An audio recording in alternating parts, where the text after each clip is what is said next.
Hello, everybody. Today we have got Gary in the studio and he's brought some of his paperwork.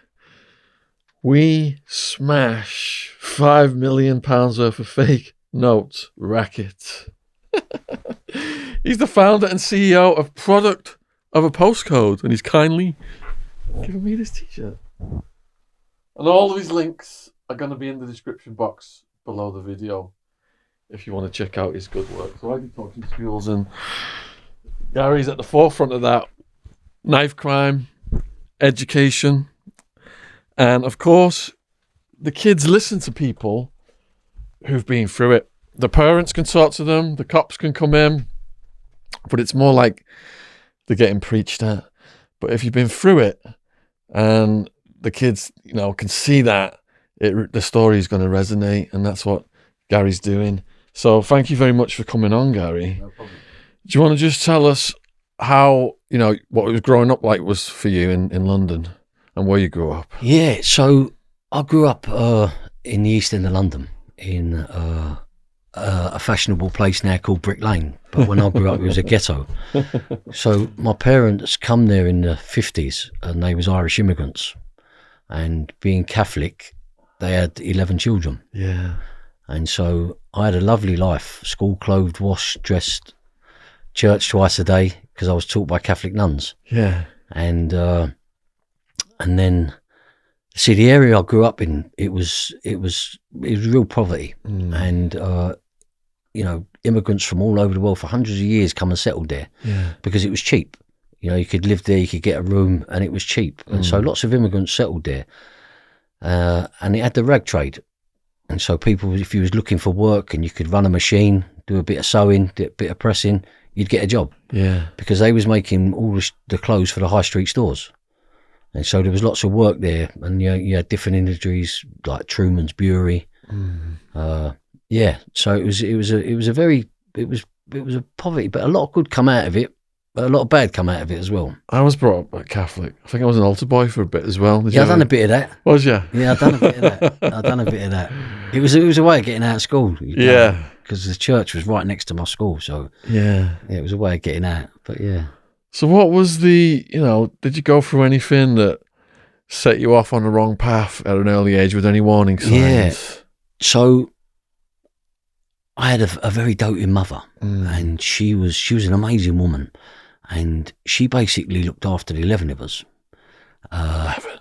Yeah, and so she would clothe us like twins. So everyone, in the area that I grew up in, they thought we was all twins because we all looked alike.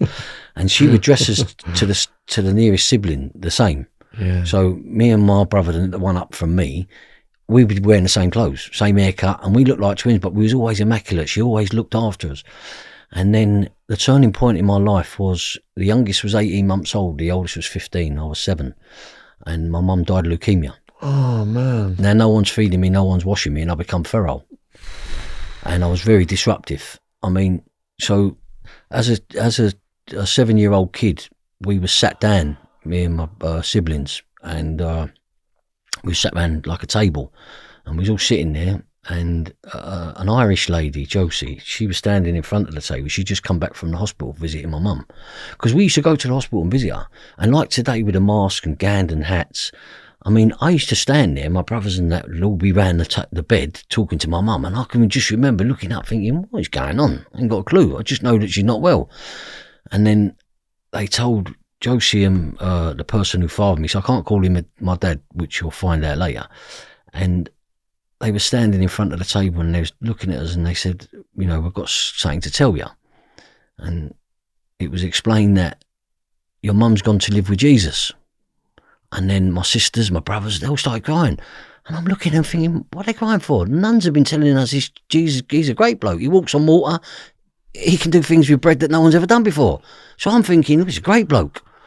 And then, one by one, they all leave the table, run upstairs, and they're all crying and crying. I don't understand it. I'm looking at them thinking, what's everyone crying for? For what I know about Jesus, I want to go and live with him.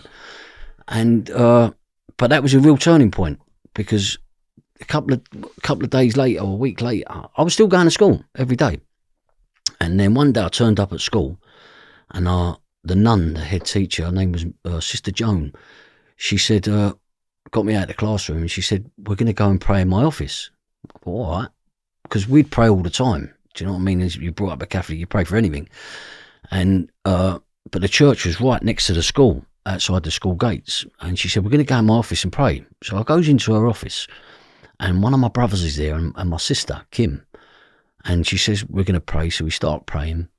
And the windows, the shutters on the blinds on the windows are shut. Normally she would look out to see the playground to make sure everyone's behaving.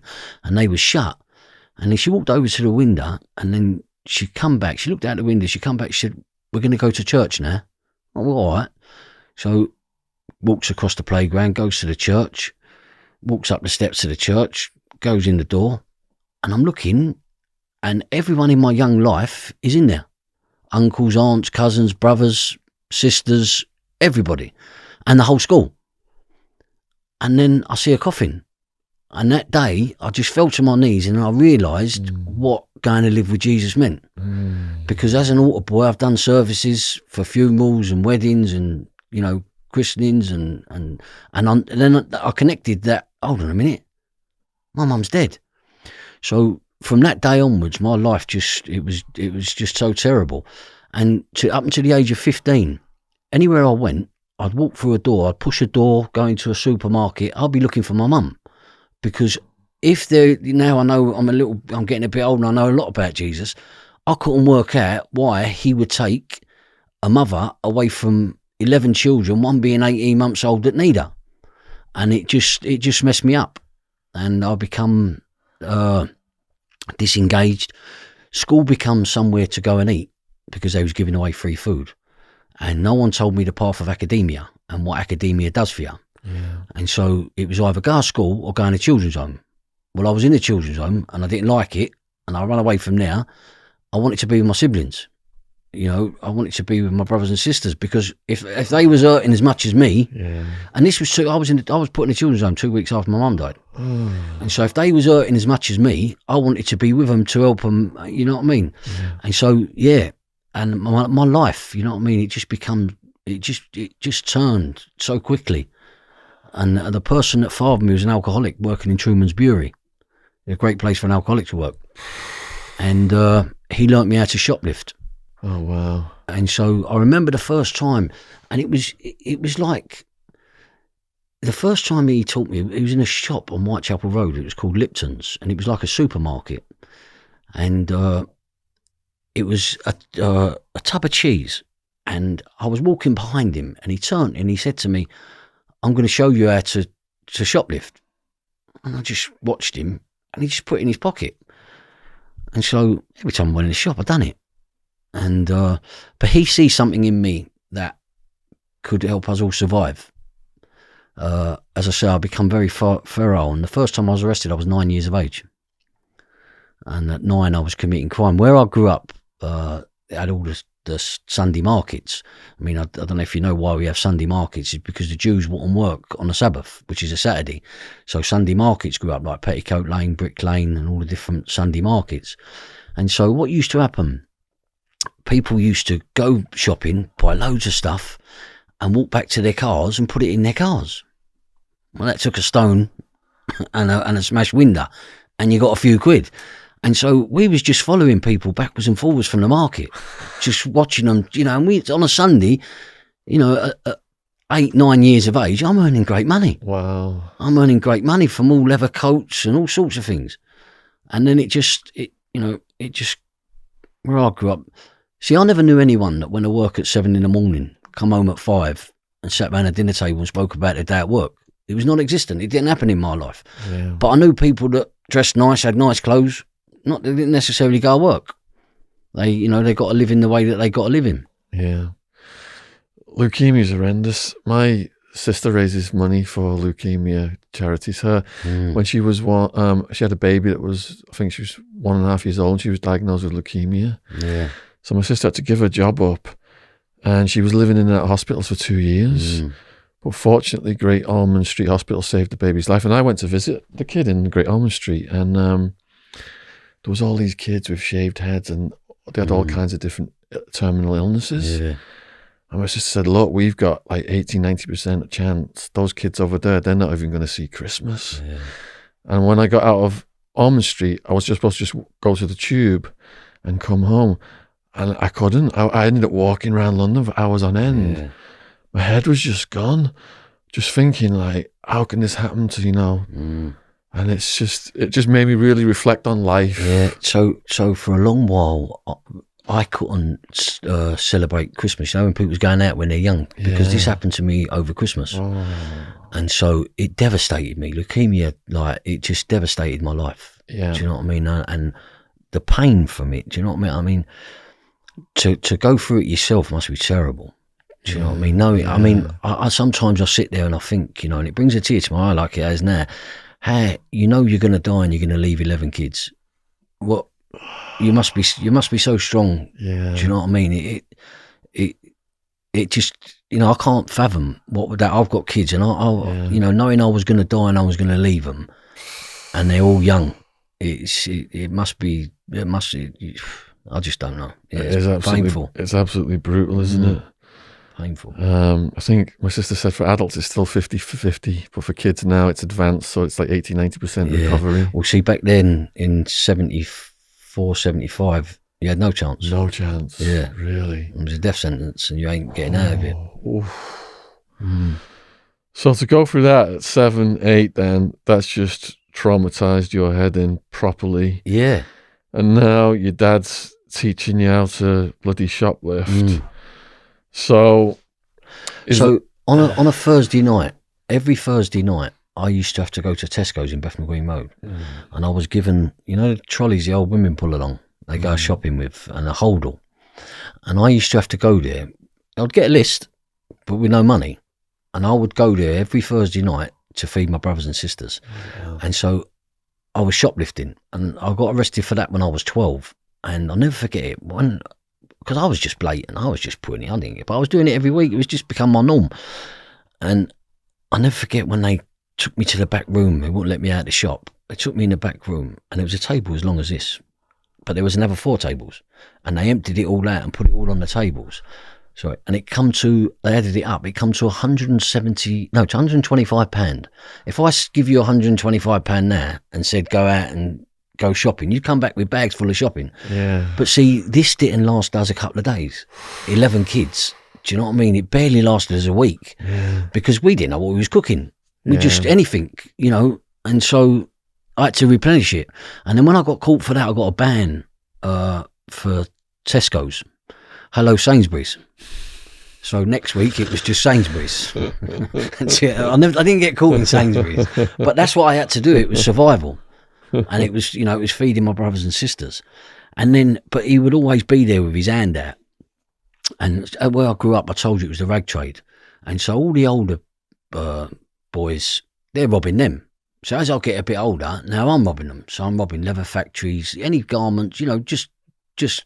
They was there for the taking. So you're just like going in at night when they're closed? Yeah, just going at night when they're closed, go through a wall, through a window, through a roof, and just take it all, the cutting equipment, you could sell that, the leather, whatever it was. But this was like, it was like a progression. Everyone was doing it. Did you have a regular fence? Oh, anyone would buy anything. Yeah, in the East End you could sell anything anywhere. Really? Yeah. So, I mean, do you remember when black bags, I don't know if you remember. So black bags are actually an invention in my lifetime. Really? And there was a dustbin strike. And so Tower Hamlets Council, they used a certain place to store all these boxes. And so you couldn't, but you had nothing, you couldn't use the chutes, you couldn't do nothing, but they was keeping hold of the black bags. So I found a way in there, as you do, and now I'm selling black bags to store holders, shop holders, restaurants. Now everyone's getting black bags. But I made a good living out of selling black bags to people during the dustbin strike. So are you looking up to the wrong people as your idols at that age? So the charity I set up is called Product of a Postcode. So people say, oh, you're a product of your environment and all that, but it's smaller than that. It's your postcode. It's the people that live around you. And so that's your brothers, friends and of the family, teachers, everyone has an input into you as a young kid. And so what the person who fathered me seeing me, older people that's involved in crime are now seeing in me. I don't care. I've got no fear. There's nothing I won't do to get a pound note. And so one day I was about 14 and 3 blokes that I knew, they was armed robbers. And so they was out getting a pound note. And so one day they called me over. They was in a van. And they said to me, "Gal, come here." So I went over. They said, "Get in the van. We've got a bit of work for you." Touch. At the time you're telling me about a pound note, that's all it is. Because once upon a time in my life, if you told me there was money there, it actually belonged to me. In my head, I knew it belonged to me because you told me about it. I just got to go and pick it up. So I gets in this van and we head towards the city. So I lived like 2 minutes from the city. So the city is the banking area. And so it's like Mile End, you understand Mile End. So that's the first mile from the city gates, because there were 7 gates, Mile End. But I lived half a mile between the city gates and Mile End. And so we went into the city, and I'm in the back of this van, and there's 2 in the front, there's 1 in the back with me. The driver looks at his watch and he goes, "In 2 minutes' time, a security van's going to pull up, right? We want you to go over there. He knows you're coming. Just go over there, do whatever you got to do, and just take the sacks." It was sacks at the time. I said, "Yeah, all right, fair enough." So, were you armed or anything? I was 14 years of age. I'm going to headbutt the geezer. Right? So I gets out of the van and I'm walking across the street, and the geezer opens up the chute, takes the sacks out, and he just turns to the pavement, and I hear, "Gal!" And I thought, who's calling my name? Why's someone calling my name? "Gal! Gal!" And I turned around and I went, "Get here! Get here!" So I went, "What am I going to do?" Get here! So I thought, I better do what I'm told. So I went back to him. I said, "What's happening?" He went, "Get in the back of the van." So I got in the back of the van, and they've gone to each other. "He's crazy. He's got more bottle than a 30-year-old man." Right? So I said, "What's happening?" They said, "No, we're going somewhere else. That was a test." All right. So he goes in the van, and then we're driving along, and the driver said, "Hold his ears and his eyes." And they hold my ears and my eyes, and they're asking people for directions. So the last time I get a view, we're going over Tower Bridge. Now we're going into South London. Completely different world to me. And we drive around South London for a while, and the van pulls up, and they've let me look out the window of the window screen. And to my left, there's like a little office block. And to my right, there's a helicopter. I'm like, what the fuck? So they said, "Right, Gal, what we're going to do is we're going to go in, get the pilot, we're going to bring him out, he's going to take us to the bit of work, and that's what we're getting away with." I'm like, oh my God, these people are crackers, right? So 2 of them go over to the office block, and they say to me, when we get him out, when we're in the helicopter, you come running over. I'm like, okay. So they go into this office block, and these 2 blokes come out. They've got a pilot. This is a pilot. He's got all the gear on, everything, white shirt. And one of them's on this shoulder and one of them's on this shoulder. And they walk him over and they put him in the helicopter. And then they go, "Gal." Well, my feet didn't touch the floor. I think I hovered. I was thinking, Jesus Christ, what are they doing? These are mad. I know they're nuts anyway. And so he gets in the helicopter, put the headphones on. He starts the engine up. And they look. So one of them's in the front. The pilot's in. We're in the back. And the one in the front, he looks at the pilot and he says, "Everything all right, mate?" So he says, Yeah. So he looks at me, he said, "Where do you want to go, girl?" I said, "I just want to go home. I've had enough. Get me out of here." So they said to the pilot, "Whitechapel, please, mate." They was just doing it for fun. They've nicked loads of money from somewhere and just hired an helicopter. And I'm their bit of fun for the afternoon. But they see I had bottle and I didn't care. And so after that, they've got nice watches on, they've got nice clothes on, they're driving nice cars, and now they're giving me bits of work. What was the first bit of work they gave you? Yeah, we're not talking about that. I was out committing crime. So I do a lot of work around helping young people, and they talk about gangsterism. A gangster, today's gangster, is someone that spent 25 years of his life in prison, and so I might not have been nicked for that. Do you know what I mean? So, but I ain't a gangster. Do you know what I mean? And so it gets misconstrued what a gangster really is. And so I'll tell you after how I get into young kids' nuts about that. I tell people I had gangsteritis. I was a nerdy business graduate. Yeah.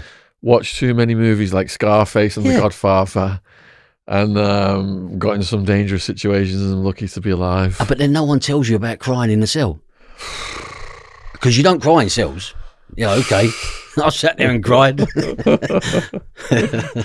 What crime stories can you tell us then that won't get you in any shit? So I ended up on the front page of News of the World for £5 million.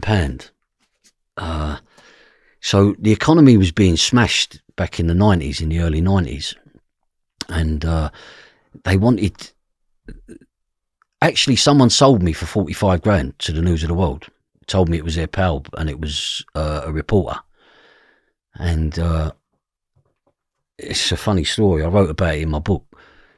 Please detail it. Yeah. So what happened? So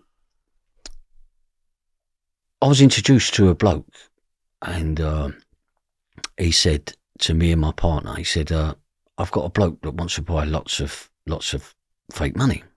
So I went, nah, I don't fancy it. And my partner said, no, sweet, it's okay. Yeah, I was accused of being paranoid a lot, but I was very cautious. There's a difference between paranoia and being cautious. Realistic. Yeah. And so I was introduced to this bloke, and he was a strange bloke. In what way? He was just strange. There was something about him he weren't right. And he wanted to buy money, and his story didn't sit right. He was talking about, Arabs and the Far East and all this, and I was thinking this is far too far fetched. And so he bought quite a bit, but he bought quite a bit. So then he invites us to this hotel in Swiss Cottage. So we go to this hotel in Swiss Cottage, and we go in this room, and I walk into this room. I didn't like the geezer in the first place. And I walk into this room, and it's like a greenhouse. All windows everywhere. It's a penthouse suite.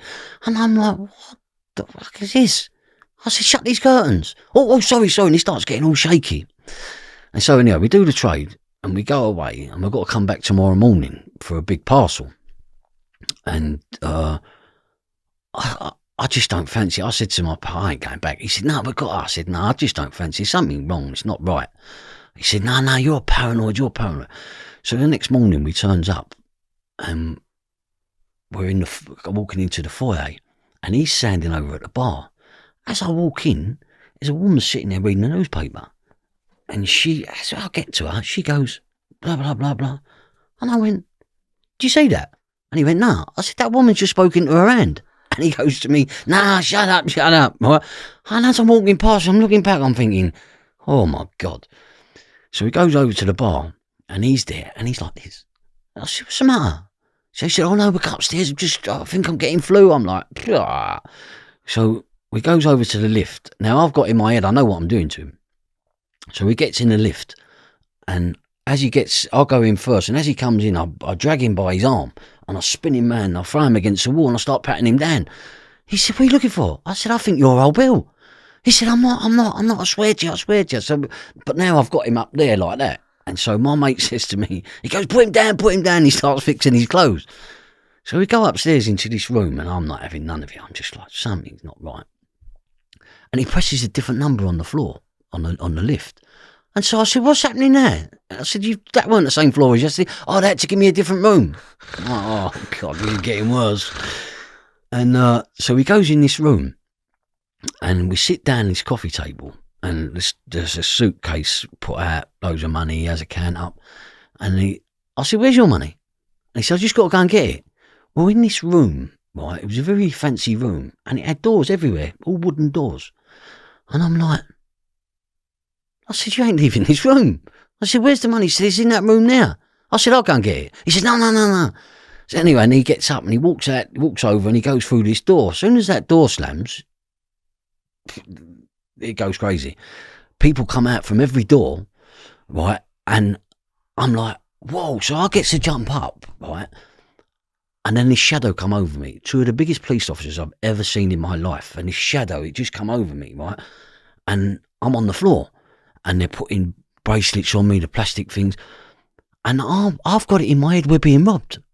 So I said, listen, carry on doing what you're doing. Take what you want. The suitcase is there. Take what you want. But within 24 hours, I'll guarantee I know who you are. Right? Do what you want. And one of them bent down. He said, who do you think we are? So I said, you're robbing me. Do what you want. Just carry on. Right?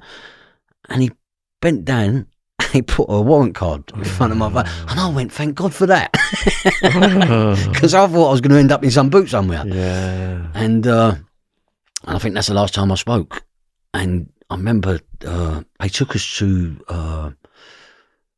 a police station that had a court connected to it in Hampstead Heath, and it was closed for the weekend. And so they took us to that police station because they didn't want us to go anywhere. Do you know what I mean? Because the economy was getting smashed. It was right. People was getting in their wages out of cash machines. Taxi drivers was getting brutally. Do you know what I mean? £5 journey and giving out £45. And so the economy was getting smashed.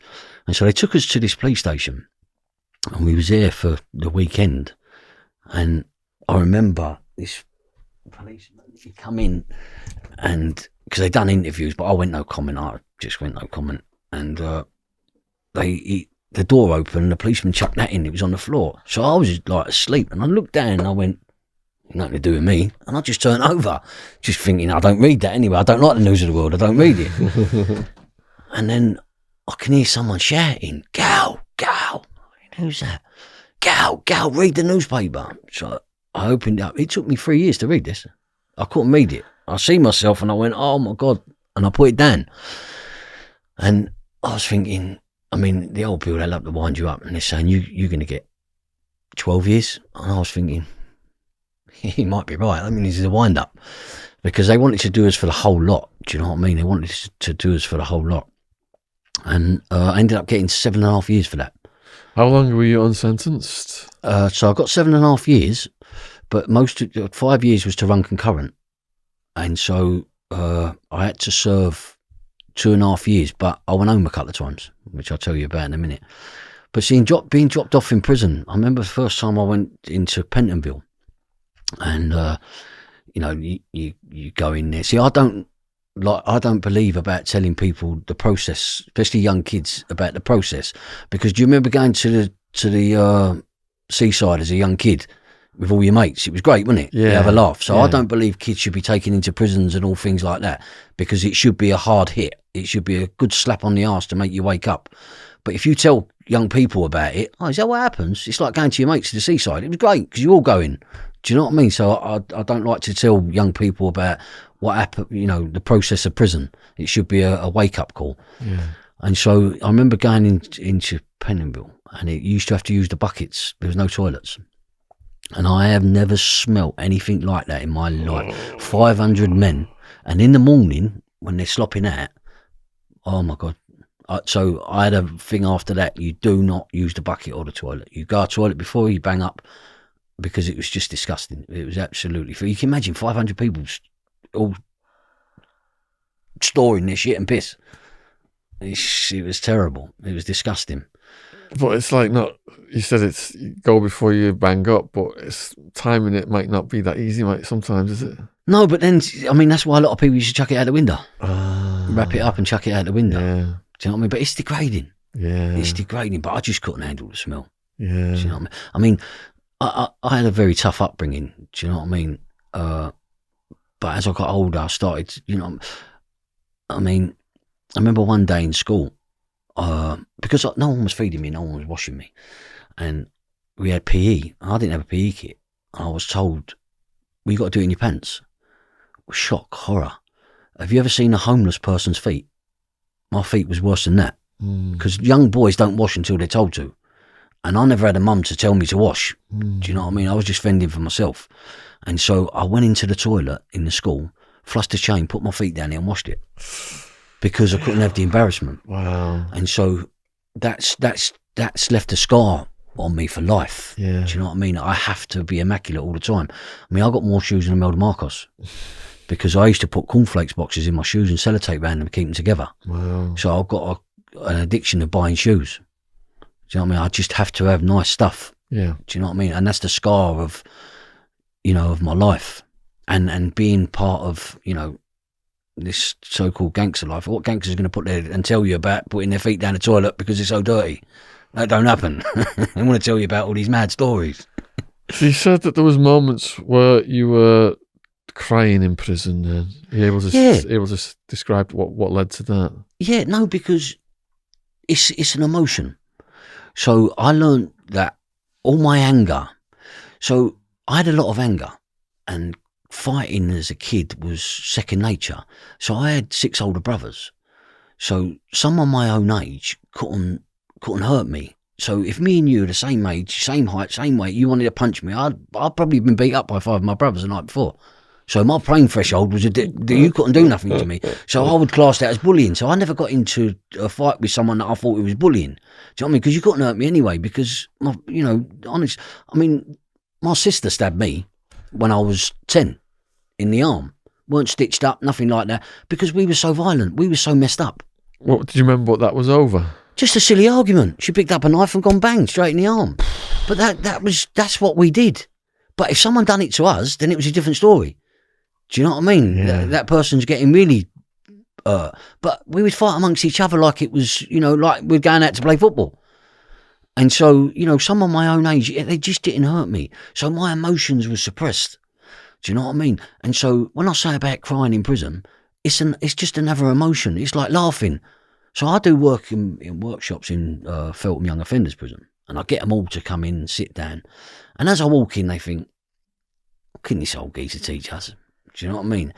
And then within half hour, I've got them eating out of my hand because I'm real. And one of the first things I say to them, and these are in prison, and I say to them, look, this is going to be a real workshop and it's going to benefit you, but you have to be real open and honest. And I say, who's ever sat in their prison cell and cried? And they all go, because they're bad. And they all go, and I put my hand up and go, and they're all looking at me. And I go, it's an emotion. If I said to you, who laughs, you'd all be going like this and telling me stories about you laughing. But because you're men, you won't say that you cry. But everyone that's ever been to prison sits there and cries. And it's just an emotion. Because you miss your mum, you miss your brothers, you miss your sisters, you miss your kids, you miss everyone around you. And you miss walking along the street. And so you cry. And then you think, because sometimes you think, when am I getting out of this? And you just cry. It's like hearing a joke and laughing. It's an automatic reaction. And so, but once you understand your emotions and your feelings, and that's it, you can open up to it. But not many people want to say, yeah, I sat in prison and cried, because they're bad. I remember I was on remand 2 years in, second year, and my girlfriend, we had the Dear John phone call. Yeah. And I was like, fucking hell, I can't let anyone see me cry. So I go back to my cell and I get a book and I'm like facing the wall and I'm like pretending to read this book and I'm fucking crying my eyes out. And you're reading love story. No, but you do, because it's just an emotion and you have to release it. Because if you don't release these emotions, they build up and you end up in some dark places. Yeah. Do you know what I mean? So I learned that you had to talk about these things. Do you know what I mean? You've got to talk about these things. And I mean, I'll never forget a time I was in Feltham and I was doing this workshop and it was about gangs. And there was a young boy, he must have been 19, something like that. And he went, so I told him about the workshop, introduced myself, and he went, I can't go back. I was doing about pathways, what happens when you come out of prison. He went, I can't go back to where I live. So I said, why is that? He went, because I'm gang affiliated, isn't it? So I went, what does that mean? I'm making up, I'm stupid. I said, what does that mean? He went, well, me and my mates, right, we get this and we split it up. He sells this, he sells that. And, like, it's our gang. And I went, but you keep saying you and your mates. I said, where's the gang in that? He went, well, this is what we do. This is how we survive. I said, do you have to pay up to anyone? And he went, what do you mean pay up? I said, well, you told me you're in a gang because you're gang affiliated. So do you have to pay up to anyone? And he went, no, I don't give no one p. I earn my own money. I don't give it to no one. I was like, oh, because you're not in a gang then? Because the only gang in the world is the New York Mafia and you have to pay up. And there's a geezer that sits at the top. He's called a gangstar. He went, oh. I said, so is that how it happens? He went, no, I earn my own p. I said, well, you're not in a gang then. Don't say you're in a gang no more. He said, I'm not in a gang. It's me and my mates. I went, all right, lovely. Because they're misguided. Yeah. Because what it is, right, And I'll be really honest. So I went on to advise the government, youth crime and violence. And I told them straight away, who are we here to help? Because they wanted to disguise it. But I'm a realist. I don't talk bollocks. And so I'm a motivational speaker as well. So as soon as I say the word gang, 95% of the audience get a picture in their head. Young black kid, all blacked out, looking bad. Right? That's been given to you, not by me, but by the media. And so let's be real. So, and they're calling them gang members. And the kids are all playing up to this. Right? Yeah, I'm in the gang. But the media can't call you what they was calling you in the 80s. They were saying you was all muggers. In the 90s, they were saying you was all rapists. They can't say that. But now they can throw the word gang. So it's used about. So now all these young kids that are running about, they're committing low-level street crime. And low-level street crime has been happening for hundreds of years in every major city in this country and around the world. But now it's called gangs and gangsterism. Where does that... Why? Because we want to demonise a certain percentage of the population, and we all go along with it. And it's wrong. And it should stop. And young people, once they talk to me and hear me, they don't say they're in a gang anymore because they know they're not. You're freeing them from the labels. Yeah. The government commoditizes them. It's like a pipeline to prison, and then they've got all the contractors and all that stuff. It's an industry. Yeah. And so if I've got shares in my mate who's got a prison, and I'm a solicitor, and I'm a judge, they're all getting paid. Cash they're for, all learning cash for it. kids, yeah. So it's like social services. So a social worker comes into your house, police, we think we can help you. Sign this bit of paper. We'll have parental rights and you can have parental rights. Guaranteed within 6 weeks, 6 months, your kid's in the children's home. Because it's the family police and there's a big industry. Yeah. And it's care homes and it's care workers and they all need to be fed and they all need to have a job. So if there's no kids going into these care homes, just the same as prisons, what's going to happen to all these jobs? It's a multi-million-pound industry. And that is my question for you then, because I had a good chat with someone the other night who has got brilliant ideas about reducing knife crime and he wants to pitch it to the government. But my response was, the government not only doesn't give a fuck, they're profiting from the status quo. Yep. And the second thing is, because the government allows drugs to be illegal, the ex-cops that I've interviewed say that black market gets bigger every year, so there's more profit and temptation for the young people to be dealing drugs rather than getting legitimate jobs. And the government knows that, but they keep it going because the justice system's like one of the biggest employers in the world right now. Of course. And so if we chop the arm off of that industry, what are we going to do with it? Now there's people losing their homes. Poverty, you're going to make it even worse. Yeah. These people are trying to get out of it, but then you're going to put multi-thousands of people back in it. So you say that you work with the government, and I've had politicians come to my talks. They have an emotional reaction. They promise me the world. I never see them again. How can this change? Because there's this huge wall of money that's making profits from the status quo, commoditizing kids, low-level drug offenders, people with addiction issues. Fill the prisons up with them. Yeah, we can make all this money. How can we stop that other than raising public awareness? So. Politicians. So they use you for sound bites. Yes. So what they do is they talk to you and they go, wow, I've never had that perspective before. And then they go in Parliament and they say exactly what you told them with a couple of posh words. Yeah. And nothing changes. Yeah. But they look good. They look good and look like they want to do it. And then they find something else 6 months down the line that they want to, be righteous about. It ain't going to change. It ain't going to change. It's not going to change. There ain't a government in the world brave enough to do it.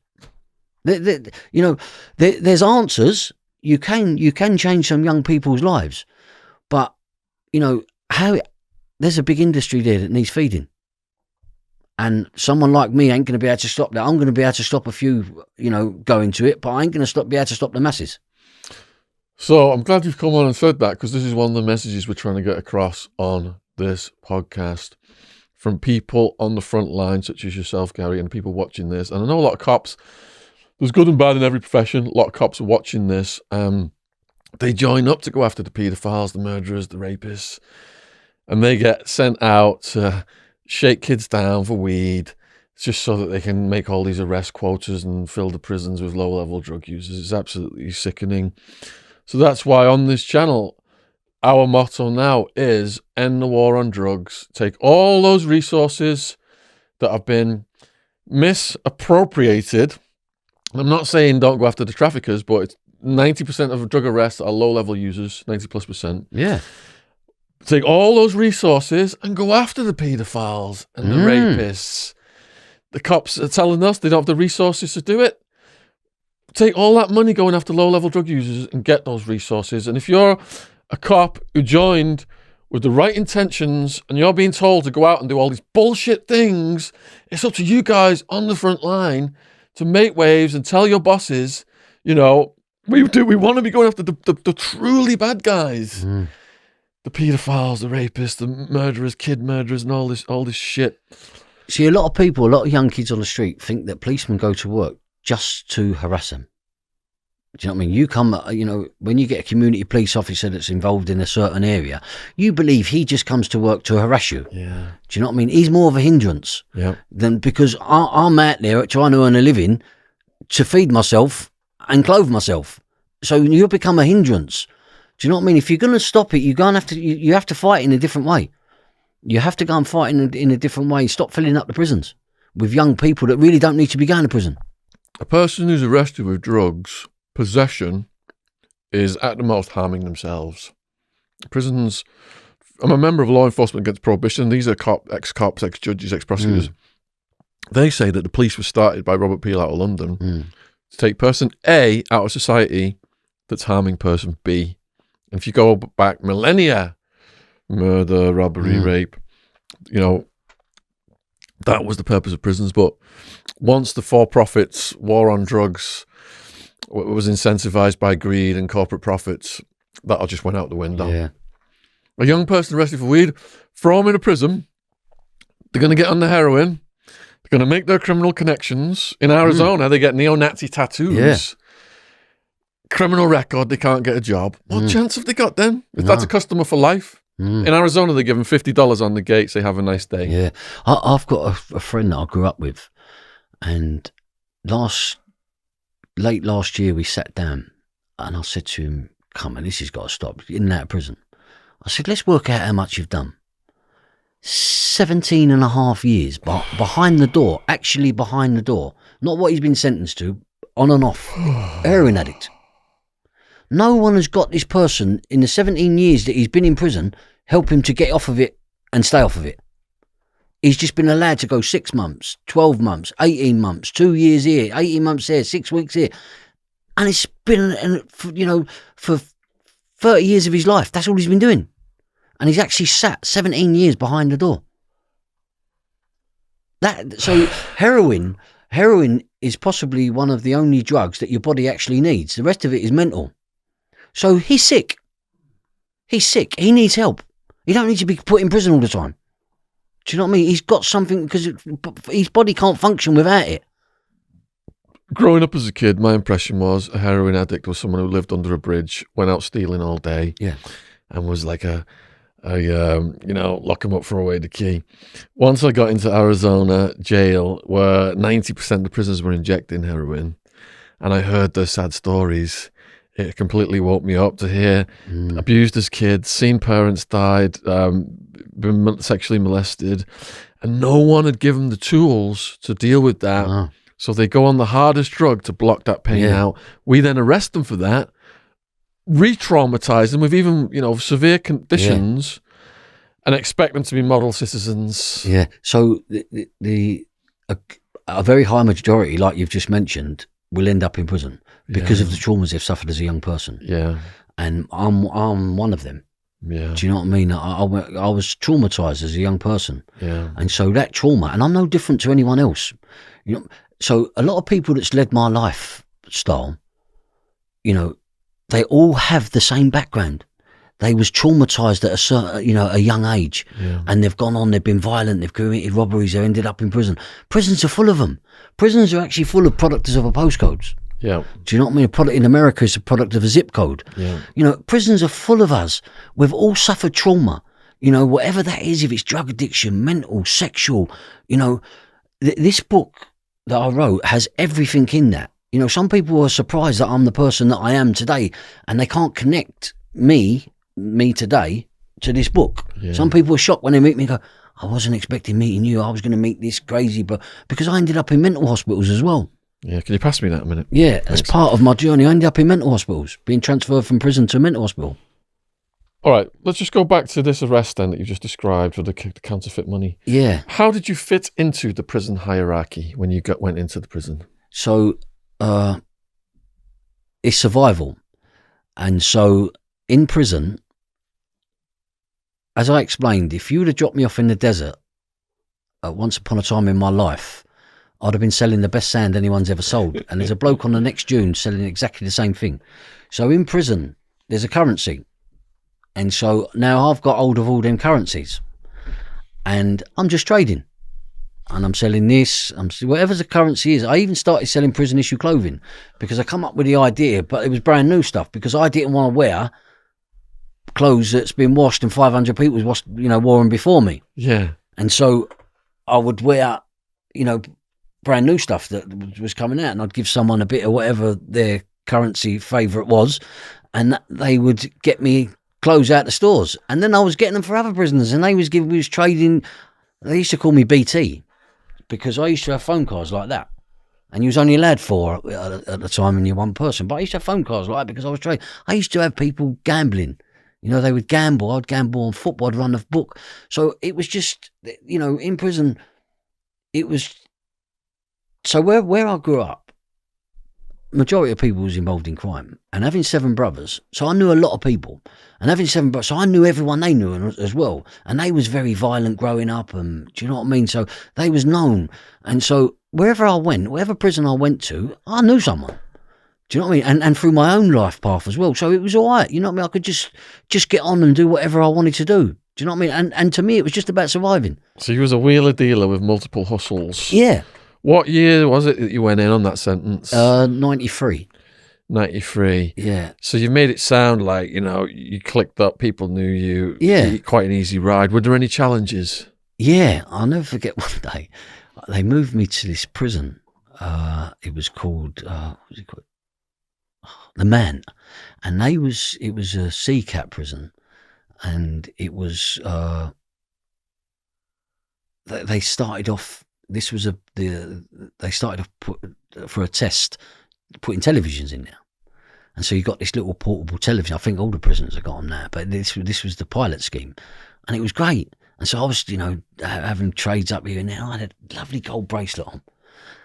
And I remember coming out to my cell one day, and these 2 heroin addicts, but they was massive, right? They kept looking at me, but they wasn't looking at me. They was looking at my bracelet. And I realised, whoa, that's worth a few quid. So I took it off, went back to my cell, and I put it in the drawer and shut the cell door. And I went back out there, and they see I never had it on. And they went, oh, fuck. And that was the only time that I felt, hold on a minute. Do you know what I mean? I'm going to get stabbed up here. But yeah, no, I never had anything like that. How old were you at that point? I was 24, 25. How many years of incarceration have you done? So because I went home for a while, what happened was they put me in a BCAT. And so I should have been in, it's called a white collar crime. So I should have been put in an open prison. But because they've observed me and seen me, and they said to me, look, everything that goes on in prison is down to you. There's no way you're going to an open prison. So they transferred me to a BCAT, which is one down from A. And I remember going there, and I got outside. I've never seen so much security in all my life. It was like there was cameras everywhere, there was walls and walls and walls. I was like, whoa, how am I going to get out of here? And they put me there, and I just got back into things. On the drive down there, it's funny what happens to me in my life. The prison officer that transferred me, he used to be a nightclub bouncer in a club in Mile End Road, and he called Benji's. And he said to me, when we get there, he told me a mention of a name that's there in the prison. He said, I will get you in the cell next door to him. I said, great. I ain't seen him for a long while. So he got me in the same cell, like the cell next door. And I just settled in, just carried on doing my thing. And then one day I started looking around, I'm thinking, some of these people ain't criminals. I know what a criminal looks like. You don't look like criminals. Do you know what I mean? But there was people from up north. It was just a mixture from all around the country. And people didn't know people properly. Do you know what I mean? I was like, these don't look like criminals to me. So when you get arrested, you get what's called your deps, and it's your court papers and all that, your solicitor's papers, so you can read through them and see what your case is. So one day I got in my nut. I said, I'm not having this because I don't think some of these are criminals. So I went up to the pool table and I put my papers on there. And I said, right, everyone can read that. And I want you to put yours down as well. Right? And I can read yours because I don't think some of you are criminals. Right? And a couple of people put them down. I was reading them. Yeah, he's all right. And it was about 10 minutes before bang up. So it goes behind the door. And in the middle of the night, I can hear all doors opening. Right, and people pressing their buzzers. And when I got up the next day, half the wing was empty. They've all disappeared. And I'm going around these cells going, oh my God, I knew. I fucking knew it. Do you know what I mean? Once I realised that, you know what I mean? But I didn't find out what some of them was in for. But it must have been bad in the BCAT. You must have done something bad. And so there was loads of empty cells. That's when I thought, right, I'm not doing this. These people ain't being around me. And so I thought it was macho. Do you know what I mean? I thought I was being macho. Yeah, sex offenders, you just, that's what you do. It's a manly thing. But I didn't realise until later that my subconscious was hiding something from me, which I'll tell you a little bit about later in the padded cell.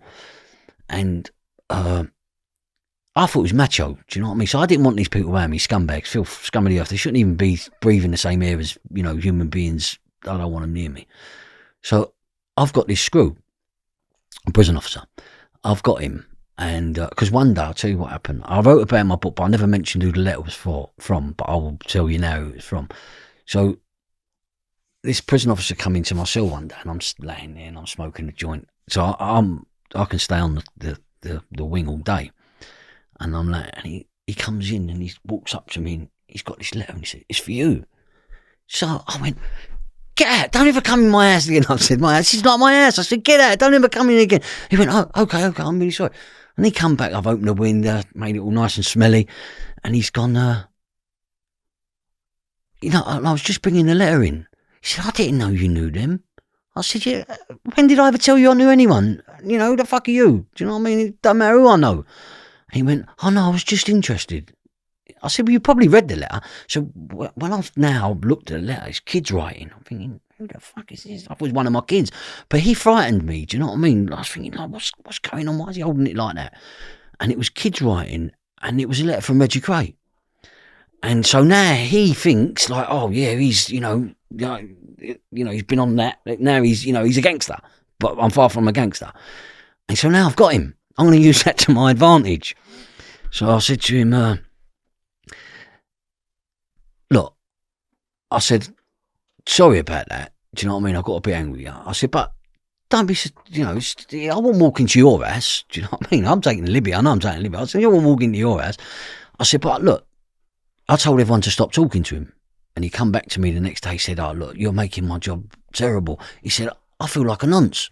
I was like, hey, you're a prison officer. So he said, you're making my job terrible. I feel like a nonce. No one's talking to me. I said, right, look, I'll sort it out. Everyone will talk to you, but you got to help me out. Yeah, no problem. He said, what do you want me to do? I said, right, see all these cells, they're empty. I said, if I see someone that I don't like, you're going to go on that computer and you're going to look at them and you're going to tell me what they're in here for. He went, only the ones that you think, though. So I said, all right, fair enough, yeah. I've got a good eye. And so I can tell them. And so next day, this geezer walked on and he had 2 prison bags with all his properties being transferred from another prison. And he walked on and he was walking like this, like bouncing, like his head like this. I looked at him and I went, nah, you're not a criminal. So I let him go in this cell. And I went over to his cell and I said to him, hello, mate, you all right? He went, yeah. I said, what are you in here for? He went, burglary. I said, you couldn't burgle your own house if the window was open. And I slammed the door. I know what he is. So I went over to the police. I said, what's he in here for? He went, oh, I can't find out. He come back, he went to me, oh, I don't know if I should tell you. I said, what do you mean don't you tell me? Tell me. He went, he buggered 2 children, 2 5-year-olds. I went, what? I said, okay, leave it with me. So I said, later on, association, just make sure you're in your office, don't come out. He said, all right. So, yeah, prison issue jumpers. It was quite thick. So I cut the arm off. I've turned it into a balaclava. Got some prison overalls and some prison work boots, and I broke a table leg. And I've gone in there, and he was writing. He was leaning like this, writing. And I can imagine him saying, "Oh, I've just turned up at this prison. It's really nice. Everyone's nice." And when he's got to that, I've gone, look, whack. And he looked up at me, and I could see the shot before it hit him in the face. And it hit him in the face, and I thought, yeah, lovely. And he flew back off the chair, and I was just going to him, whack, whack, whack. I was jumping on him, beating him to a pulp. I didn't care. Do you know what I mean? Because, as I said, I thought it was macho. And then, so I've gone back, got rid of all the stuff, and I'm in my cell, and they've locked us all up because it's a serious assault. And they've closed the prison down, and the old Bill come in, and I look out through the smoke. He's in the opposite. Oh, I laugh, but he's in the opposite cell, and you know, like outside the crime scene with a tape. I'm like, he's died. Shit. Okay. So I didn't sleep much that night, but I didn't care. Do you know what I mean? And so the next morning, the prison officer, he come down to my cell. He went, "Don't ever tell anyone I told you." I said, "No, shut up. Don't be silly." He went, "He's in hospital. He come here from a prison hospital to recover because he just had a heart bypass operation." I'm like, "Hey, hold on." And then a couple of weeks later, I see him around the exercise yard. He's got 2 broken arms. He's walking with a limp. He's got a big bandage around his head. He survived. Do you know what I mean? But I don't regret it, but do you know what I mean? I just thought it was macho. But then I went on a mission to find out who everyone was. And there was talk around the prison that this bloke, he was telling people that he's in for rape, blatantly. And I'm like, why ain't no one done nothing to him? And so when they do, in the morning, they call you for work, they was like gathering people in a secure area. And I never used to go on there because I never used to go to work. So I had a cleaning job. I never used to do nothing, but I had a cleaning job. And so I wanted to get out there because I wanted to see who this bloke was. And so I got out there one morning, sneaked past the screw, and I plotted up next to him. And I'm looking at this geezer, and I'm thinking, whoa, I can see why now, because he's massive, right? So I just went, "Hey, I hear you're telling people you're in here for rape." And he looked at me, looked down at me, and he went, "Yeah, well, what the fuck are you going to do about it?" So I went, "What?" And he went, "What are you going to do about it?" I said, "You'll see now." And then the screws come, and they said, "Come on out, and you shouldn't be in." They dragged me back. So the next time I see him, there was a big poster dropped with "Rapist nonsense, keep him out of this prison." And he's running along the landing and he's on fire. I said, "I told you we'd meet again, didn't I?" And then, they had to call the fire brigade and everything. His cell blew up. I don't know if it was electric or something like that. He had an accident coming. Yeah, but there was another geezer, and this was crackers. So there was this geezer, and I call him in my book Binman. So he used to collect the bins from all the landings, all the wings, and take them out to be all emptied. And he was from a place called Aylesbury in Oxfordshire, and I used to see people talking to him, and I used to look at him and think, there's something wrong with him. He ain't right. There's something not right. So I went up to this geezer and I said to him, "What's he in here for?" He went, "Oh, no, I'm not telling you." So I said, "What do you mean you're not telling me?" He went, "No, I'm not telling you. I don't want nothing to do with it." I said, "What's he in here for?" He went, "Oh, look, Gal, I'll tell you, but it's like a miscarriage. It's not right. It didn't happen." I said, "Tell me then. Let's discuss it." So he said, "What happened was, right, he was going out with this girl, and her dad was racist. So he didn't want his daughter with him, right, because he was black."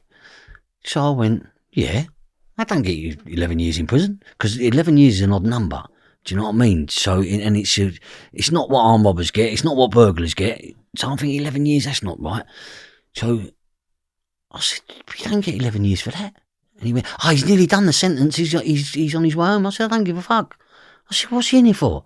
He went, "What happened was, right, because the dad was a racist, he didn't like him. He used to have to go and meet his girlfriend, but he used to have to climb in the window, and they'd have a kiss and have sex and all that." And I went, "Right, still don't get you 11 years.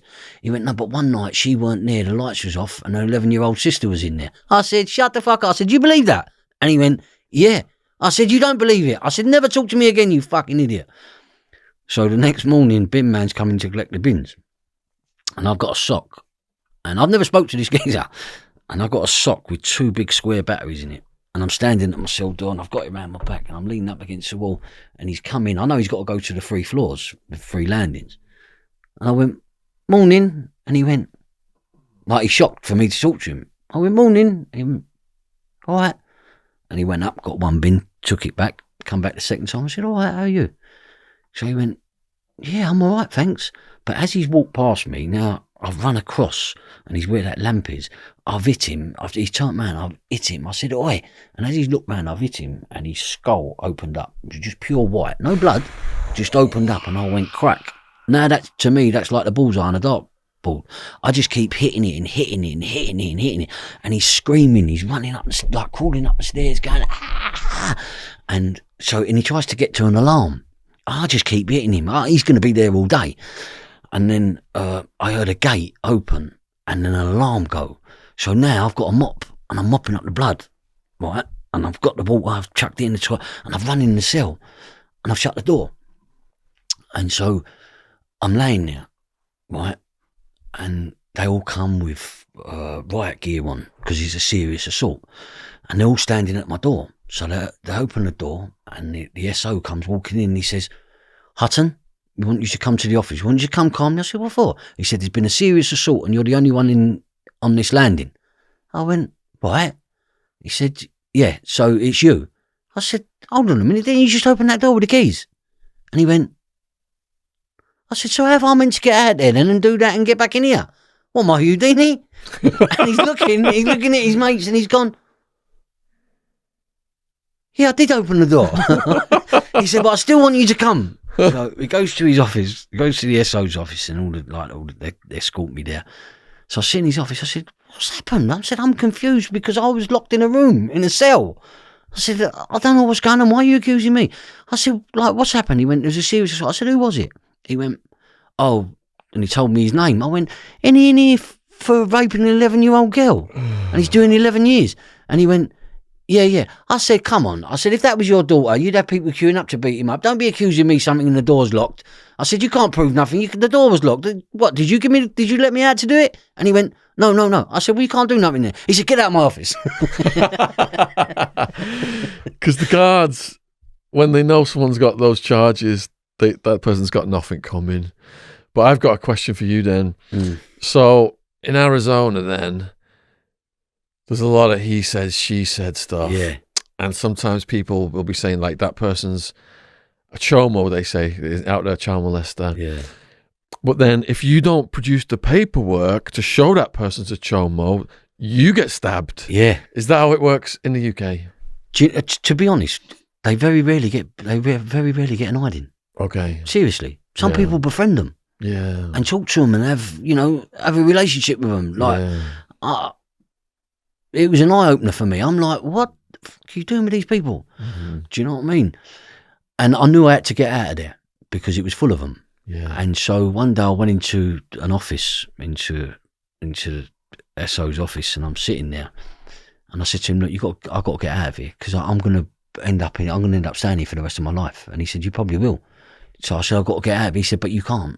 He said, you can't. Everything that goes on in this prison is down to you. So I said, that's why I've got to get out of here. At the time, it didn't matter where you drop me off, I'm going to be as bad as everyone in there. Do you know what I mean? Because that was my nature. Do you know what I mean? And it was all about survival. And I said to him, you've got to get me out. He said, no, I can't. You're not going anywhere. And then something come out of my pocket and I put it on the table and he went like that and he got on the computer and he went, you're going to Spring Hill Open Prison on next week. I went, thank you very much. And then when I got there, that's when my life really turned. So I got there and there was a few people I knew and they had these, it was an open prison, but it had a big fence around it. And but it was more relaxed. You could walk about, you could do what you want and things like that. And you was in the open. And they had these old tunnel, what they used in the World War II to house soldiers. They was made of corrugated iron and they had beds in them and all that. And they said to me, you're sleeping in there with 20 other blokes or 30 other blokes. And I was like, okay. And so they were at the other end of the prison. They had these nice rooms in like these bungalow setting, wood temporary things, but they had nice rooms in them. So a couple of geezers I knew, they was coming to an end of a 25 doing. They used prolific armed robbers, security vans, and they said to me, "Gal, you're not sleeping with them. Go and get your bags. We've got a room for you here. Every night we're having Chinese curries, pizzas delivered to the gate." I'm like, "Yes, okay." But then they dropped something on me, and which I don't want to go into. But they said to me, "But you're on your own on this one. He ain't coming with you." So I went, "All right." And I'm walking around this field, and I just thought, you know what, I'm just going home. And so I went back and I made a phone call and I said to someone, "Look, meet me in half an hour or an hour at a McDonald's that I've seen when I'm passing in a sweatbox in the prison van." And I told him where it is. All right, okay. So I give him time to get there. And I just jump over this fence and I'm gone. And I'm running through these fields and I'm a bit lost, right? So I see a village in the countryside. So I walk out into this village and I'm walking along and people start looking at me and all looking at me weirdly. And I've clocked, I've got prison issue clothing on. And so I went back into the fields and I'm running through these fields and it's getting darker and darker and darker. And I'm running and running and running. And now I can't see my hand. Right, it's getting that dark and I'm running through these fields. I think, Jesus Christ, I'm never getting to McDonald's. It ain't happening. And I stopped and I slowed my breathing down and it's pitch black. And I stopped and I slowed my breathing down and I can hear, "Come on, come on." And I'm listening to it and I'm thinking, where's that coming from? And so I'm walking and I'm slowly walking to this voice. And I get to these bushes and I climb through the bushes and there's a little girl. She's got a horse and she's like combing the horse down, putting it in the stables for the night. And she's going, "Come on, good boy," and all that, right? And I walked up to her and I had a Walkman, a Sony Walkman. At the time, they was worth money. So I said to her, it's crazy. I said to her, "Hello." And she went, "Oh, hello." I said, "Is your dad about?" And she went, "Yeah." I said, "Do you like music?" And she said, "Yeah, of course I do." I said, "Look, there's a Sony Walkman. Put it on. You can listen to the radio." I said, "But I want you to take me to your dad." I took this little girl, walked across the farmyard, and I've got this little girl I've got to buy her hand. I knocks on her door, and the dad comes out, and he's looked at me, see me in prison issue clothing. He looked at his daughter and he grabbed his daughter. I said, "No, mate, I haven't done nothing. I just need your help." And he went, What's going on?" I said, "Look, you can see I'm in prison issue clothing." I said, "I just need to get to McDonald's." And I told him where it was. And he went, I said, "Will you give me a lift?" I said, "I ain't in prison for nothing. No, I'm not, you can, I told him what I was in prison for." And he went, "Yeah, all right, mate." He took me in his car and he drove me all through the country lanes and dropped me off at McDonald's. And I went home. And, when I got to McDonald's, got some new clothes, put them on, some money, bought some McDonald's, and we drove back to London. But then that become a whole new way of life. Do you know what I mean? And then the paranoia does kick in. Now I'm not suspicious of everyone. I'm becoming paranoid. Are you on drugs? So I was drinking and a little dabble with the powder, with the white powder, because the only time I smoked was when I was in prison. Do you know what I mean? But so I couldn't be slowed. I like the fast life. So when I'm watching people growing up and they're taking heroin and they're projectile vomiting and then going like this, I was like, whoa, I don't want that. I want to go out and party. Vomiting and scratching the walls all day, what a waste. So I like the fast things. So yeah, and see, that become a whole different ball game being on the run. I was on the run that time for 18 months. I've done quite well for 18 months being on the run, still living in London. How did you manage to do so well? So I describe myself as a little street urchin that's very cute but not good looking, but I'm cute in other ways. And so I worked out that you can't drive, you can't go on a bus, you can't go on a train because all these can be stopped. So you walk everywhere. Do you know what I mean? And the chances, someone in their late 20s, 30s going to get stopped, it ain't happening. Do you know what I mean? If you present yourself well. So I could quite actually function as long as I didn't go in a car or anything like that. Do you know what I mean? So I walked everywhere. But then you end up walking like this. because you're always looking over your shoulder. And so when I went back into prison, I'm walking along the landings after 18 months of being on the run. I'm walking on the landings going like this, but not realising I'm doing it because it become a habit. And were your crimes escalating while you were on the run? Yeah, I still took part in crime. I still took part in crime because I had to survive. So I still took part in crime. And so, you know, because crime for me at that time, it was a way of life. It was, you know, it was me going to work. Do you know what I mean? And so, but then when I went back, my life changed completely. Before we go to that, yeah. Why did Reggie Cray write to you, and what was your relationship with the Crays? So he read that, and he's in prison, and it says where I'm from, and I think it even says I'm a gangster, or East End gangsters or something, wearing Armani suits and all that crap.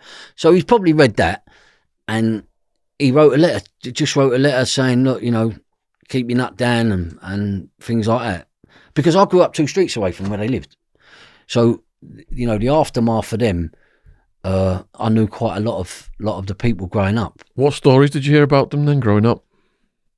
I had lots of stories. Lots of stories. But it was nothing, you know, growing up, I never used to look up to them. Do you know what I mean? It was nothing that I thought like, you know, oh, wow, yeah, bloody hell, I didn't want to be like that. Do you know what I mean? To me, it was more like, this is what you do. It's not, you know, wanting to look up to someone. This is what you do in life. Do you know what I mean? You know, I was told to go and shoplift. And so now there's no boundaries. There's no, you know, I can do whatever I want. And so it was about survival. So there was no looking up to someone going, oh, yeah. I mean, who wants to look up to someone that spends 30 years of their life in prison and dies? Not me. Do you know what I mean? So it wasn't looking up to them. But, so, you know, but there was lots of people in the East End at that time. See, the East End, people think the East End is a massive, great big place. It's only four postcodes. So it's E1, E2 and E3 and E14. The rest of it is East London. So the East End is a very small place. Do you know what I mean? It's very small. But there was a lot of poverty there. And so there was loads of people out. There was people the Crays couldn't go to and take stuff off and do. You know what I mean? They couldn't do that. You know what I mean? So there was a lot of people. Everyone was into crime. Do you know what I mean? And so when I remember I was about 18, 19, had a few quid going out, you know what I mean, dressing nice. And in the 70s, I don't know if you know, the Dixons, they got arrested for doing the same thing as the crimes. They as the Crays, they sort of took that vacuum and stepped in. And so George Dixon, Ronnie Craig gave him a bullet. He tried to shoot him in the head and it didn't go off, so he gave him that bullet as a lucky charm.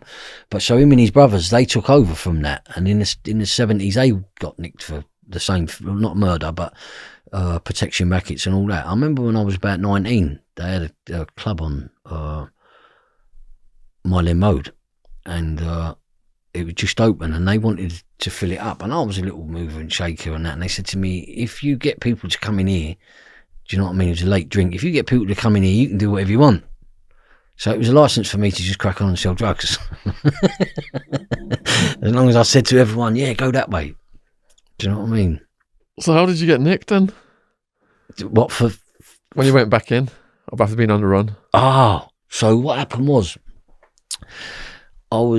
I had a toothache, and so I had to go to a dentist. And no.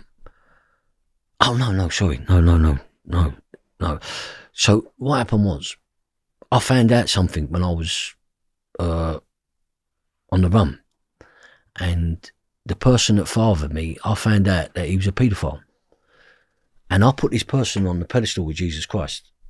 I would have done absolutely anything this person told me. Do you know what I mean? And I found out that he was raping my sister. Oh man, 8 years of age. Holy shit. But so now when I find this out, I understand. So anyway, so I'm really messed up, and I'm not an alcoholic, but I want to drink because I don't want to. I got to stop my brain. My brain is going 100 miles an hour, and I wanted pain, and I just wanted it to stop. this man, honestly, I swear to you, I put him on a pedestal with Jesus Christ. There's nothing I wouldn't have done. But he told my family something, never trust me. But he knew I was the one that was going to expose him. So one day, my sister Kim, who I set the charity up for, she was a youth worker. She was working with young people in Commercial Street in the East End. And one day my brother phoned me and he said to me, oh, this is while I'm on the run. He said to me, you're not going to believe what happened. I went, I get a lot of phone calls like, you wouldn't believe it. It's normally me saying it to people. They can't believe half the stories in my life. And he said, you ain't going to believe what's happened. I said, well, what's happened? He went, Kim has just got a stranger, walked past the door. She's got a stranger. She's grabbed him by the throat and cut his throat. Holy shit. And let him drop. And I went, what? He said, yeah. He said, and I struggled to call him Dad, but for this story, I'll do it. And he said, and like, our dad has committed suicide. And I went, what? And he went, yeah, but he's in hospital. He's took loads of tablets, but they've took him to a secure mental hospital. So I went, you're joking. He went, I said, I can't go to the secure hospital, but I can go to the medical hospital, right? I'll be able to go in there, but I won't be able to go in there because you've got to go through security doors and all that. I don't want to get caught in there.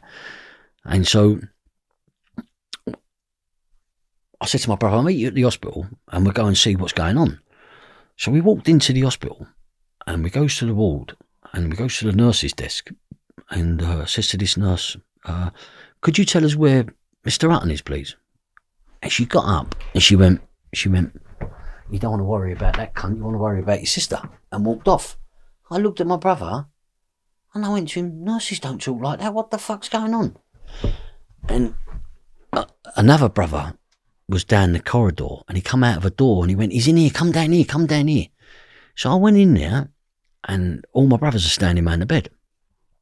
And I said, what's going on? And the person that followed me looked up, he went, you're going to kill me. I said, what am I going to kill you for? My brother, he's paranoid, don't know what he's talking about. So I went, no, what's wrong? What are you doing this for? What's going on? And he went, all I done was touch her tits. I said, what the fuck's he talking about? What is he talking about? And my brother went, no, he doesn't know what he's talking about. He took drugs, he doesn't know what he's talking about. So I went, you're right, I'm going to kill you. And then my brothers took me outside and they went, apparently when she's cut the bloke, she's cut his throat and said, this should be you. And then let the bloke drop. Lucky he survived. Do you know what I mean? Lucky he survived. Who was the bloke? Just a stranger walking past the street. Holy shit. And she said, this should have been you. But she was mentally unwell. She's completely gone. And so she said it should be you. So we went outside and one of my brothers went like this and all put their hands on and we shouldn't say anything to anyone. Don't tell anyone what we heard in that room. I said, shut the fuck up, you fucking nutters. And I walked out and I was living in a different part of London at the time. The hospital was a London hospital in Whitechapel. I was staying in North London. And so I walked all the way back to North London. I can remember walking just going, what the fuck? I need to speak to my sister. But I can't get to her. And I remember getting back to North London, sitting on the bed. And this person said to me, what's happening? So I went, no, nothing. And I never told them. And I kept this, right? I kept this to myself. And I couldn't get to my sister. I couldn't talk to her. Do you know what I mean? Because she was heavily sedated. Do you know what I mean? Because she just had a complete breakdown. And I couldn't get to her. And then I was drinking a lot. Because I just wanted to stop. And then one day I was drinking so much, I wanted pain. Because I've never felt really physical pain in my life. I've never felt it. I just wanted to feel the pain that my sister must have felt. And so I was in a nightclub and this geezer was standing next to me and he kept doing this. So I said to my brother, go and tell that bouncer, get this geezer away from me. And the bouncer went, oh no, just carry on, leave it. So I went, bollocks. So I took the geezer, I took him over to a table and there was all empty glasses and bottles and I just grabbed him by his head and I was just getting the bottles going, in the cup and just stabbing him and I let him go, not knowing. I didn't care at the time anyway. I just wanted to feel pain anyway. But it seemed like everyone and his brother was his mate in this nightclub and they've all turned on me and I'm getting it with bottles, just getting smashed to bits. But someone puts their hand behind me with a glass and he puts his arm, and he's got his arm, and he does me in the eye, right? And so I look round, and he makes a beeline for the door that get out of the club. So now I don't care about you lot. Do you know what I mean? You can't, you're not hurting me. Do you know what I mean? There's bottles, glasses, not hurting me. And so I followed him out the door, and I went outside, and he's standing there by a car like it's not him. So now I've beat him up with this car. I put him through every window, right, and I'm beating him and beating him and beating him. And I heard, "Oi, stop!" And footprints like steps running towards me. And I turned round, and I see a bat coming towards me, and it went straight in my face. I never went down. So all these are nice. So this is why I was at the dentist, and hit me straight in the face. And the geezer, he hit me, and I went, "Is that it?" Right? I said, "You better go and get something else." And he run back to the club. He was the owner of the club. He run back to the club and he locked himself in. I said, "I'm coming back." But I'm full of claret. I must look like a lunatic. Right? I'm full of claret. I'm just, there's blood everywhere. And I'm standing on the on Mile End Road, and I'm thinking, I can't go to hospital. Right? I can't go to hospital. And so I'm standing there, and now the police have turned up. And they said to me, "What happened to you?" I said, "I don't know. I've been beaten up. I'm going straight to the hospital." I said, "I'm getting a cab. I'm waiting for a cab. I'm going straight to the hospital." "Okay, you do that and we'll come to the hospital. What's your name?" I'll give one of my brother's names. And so I've gone home, and I'm getting stitched up. And I'm stitching my head up, stitching my fucking eyebrow up. And I phoned the club, and I said to the geezer, I said, "That's a fucking liberty." I said, "You've actually took a liberty." Do you know what I mean? And he realised who I was, right? So I said to him, "I'm coming back there, and it's just going to be me and you. But I'm going to be back there in half an hour, and it's just me and you, nobody else." And he went, "I'll make some phone calls, and this one a beer, and this." I said, "I don't give a fuck." Right? And so I've gone back to this club. There's no one there. There's no police there. And I walk into this nightclub. It's pitch black, and there's 5 geezers all standing there. And I'm with one of my brothers. And I said to him, "This can stop right now if you just say you're making an apology for fucking taking the liberty." And he went, "I ain't doing this. I ain't doing. Oh no." I said, "I don't give a fuck who you know. You're not in the fucking room." I said, "You got these silly cunts with you." And he said, I said, "Look, just apologise." And he didn't want to apologise. I said, "Oh, for fuck's sake, apologise." And he went, I'm sorry. I said, "That's all you had to fucking do." I said, "Now fuck off." I said, "None of these are going to do nothing anyway." And I walked out. And my life become dark. Do you know what I mean? I just had so much hatred and pain, and do you know what I mean? I was prepared to do anything. Do you know what I mean? But I wanted to feel pain. And then I had to go and see a dentist. And so I've got a lift to a dentist, and I left the dentist appointment as I come out the dentist for the next appointment, because I've got to have a lot of teeth, all my teeth done. And I left the appointment card in someone's in their car. And as they pulled off, I went, "Oh, I shouldn't have done that. What did I do that for?" And I thought, "Oh no, they won't do that." Famous last words. So I go to the dentist for the next appointment, and I'm walking along the street, and the street become really quiet. There was no cars parked in it, nothing. And I'm walking along, and it gets quiet, and there's no one about. I'm thinking, what? So I goes into the dentist door. It was up in a side street. I goes into the dentist door. As I open the door, I looks up, and there's 2 geezers running down. I'm like, oh! I turn around, but then 3 geezers come from this way, 3 geezers come that way, and I'm up against the wall, and they got a picture of me. "You're Gary Hutton, blah blah blah. You're large from Her Majesty's prison." I was like, okay, let's go. And then I went back to prison. But a very strange thing happened to me. They took me to I'll never forget this. It was really strange at the time. They took me to Lemon Street Police Station, just on the edge of the city. And this bloke come in. He was immaculately dressed. He come into the cells. No, they should just transfer me back to prison. And this bloke come into the cells, and he had the Financial Times in his hand. And he said to me, "Hello, Gary." I'm like, "So you don't remember me, do you?" I said, "No." He said, "How's so-and-so?" So I went, "Don't know who you're talking about." He said, "Yes, you do. You should knock about with him." I said, "No, I ain't seen him." This is one of the helicopter blokes, and he got arrested around the same time for £100 million worth of bonds. that they got out of a bank. And this bloke's asking me, do I know him? I'm like, whoa. I said, mate, I ain't got a clue who you're talking about. He went, okay, Gary, I hear you going back to prison anyway. And just walked out and shut the door. I thought, fucking, I didn't have a clue who he was, but I didn't want to get to know him. But yeah, and then when I went back to prison, I was a different person. Hold on a second. This is getting insane. Yeah. My goosebumps are rising. Your storytelling ability is absolutely brilliant, man. But all true, word for word. And it's just got crazier and crazier. Yeah, and but that's my life. When you think one thing's that's as crazy as it can get, it just got crazier. So I've got a few questions then. All right, so it's like you became instinctively a pedo hunter in prison. Yeah. Before you knew about your dad, anything. Do you think subconsciously it was signalling something to you? It was given to me a little bit later on. I wrote a chapter called The Brain Train. Yeah. Because, and I didn't know this, which I'll tell you about, I didn't know what I was suffering from. But my head was like, and I could not stop it.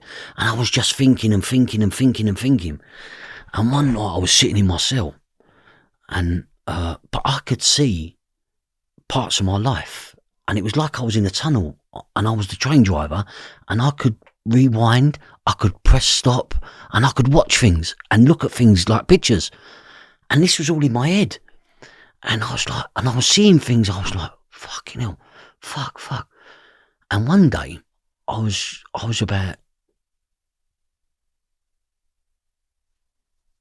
10 years of age, and I wanted to go a wee really badly. And so I knocked on the door, no one answered. So I put my hand in the door, opened up the door, run upstairs, went to the bathroom. Next to the bathroom was my sister's bedroom. So before I ran into the bathroom, I was just going to see if she's in. And I went to open the door, and it didn't open, right? And I went like that, it didn't open. And I went into the toilet. But now I'm playing that back in my head, and I'm deciphering absolutely everything. I've heard, you go, wait a minute. I've actually caught this paedophile bastard. At 10, I'm 10 years away, but I don't know that. So my subconscious didn't give me that until later on in life. But I couldn't cope with it. Do you know what I mean? It fucking ruined me. It ruined me. And one night I'm doing this, and it seems like I'm doing this for weeks. I'm deciphering. I've gone over every part of my life. Do you know what I mean? I've dissected my life in my brain. Do you know what I mean? I couldn't wait to lock the door at night so I could sit there and go and work out what the fuck's going on in my life. Do you know what I mean? And so my subconscious kept that from me as a survival mechanism. But your subconscious delivers it to you at times in your life when it thinks you can accept it. Do you know what I mean? You can accept it. But I was too angry to accept it. And I'm in a cell one night, and then I've just realised, this is why I hate paedophiles.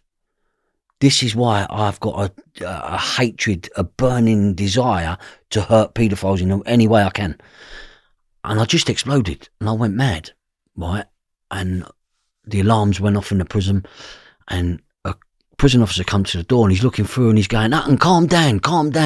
And I'm going, calm down, I'm going to kill one. I just want to hurt someone. And I hurt, and now I'm really physical. I'm going crazy. I'm in a mad stupor. And I hear, calm down in a minute. And I went, calm down, I ain't calming down. Within 30 seconds of him saying that, my arms had dropped. I've got no energy, right? I can't even lift nothing.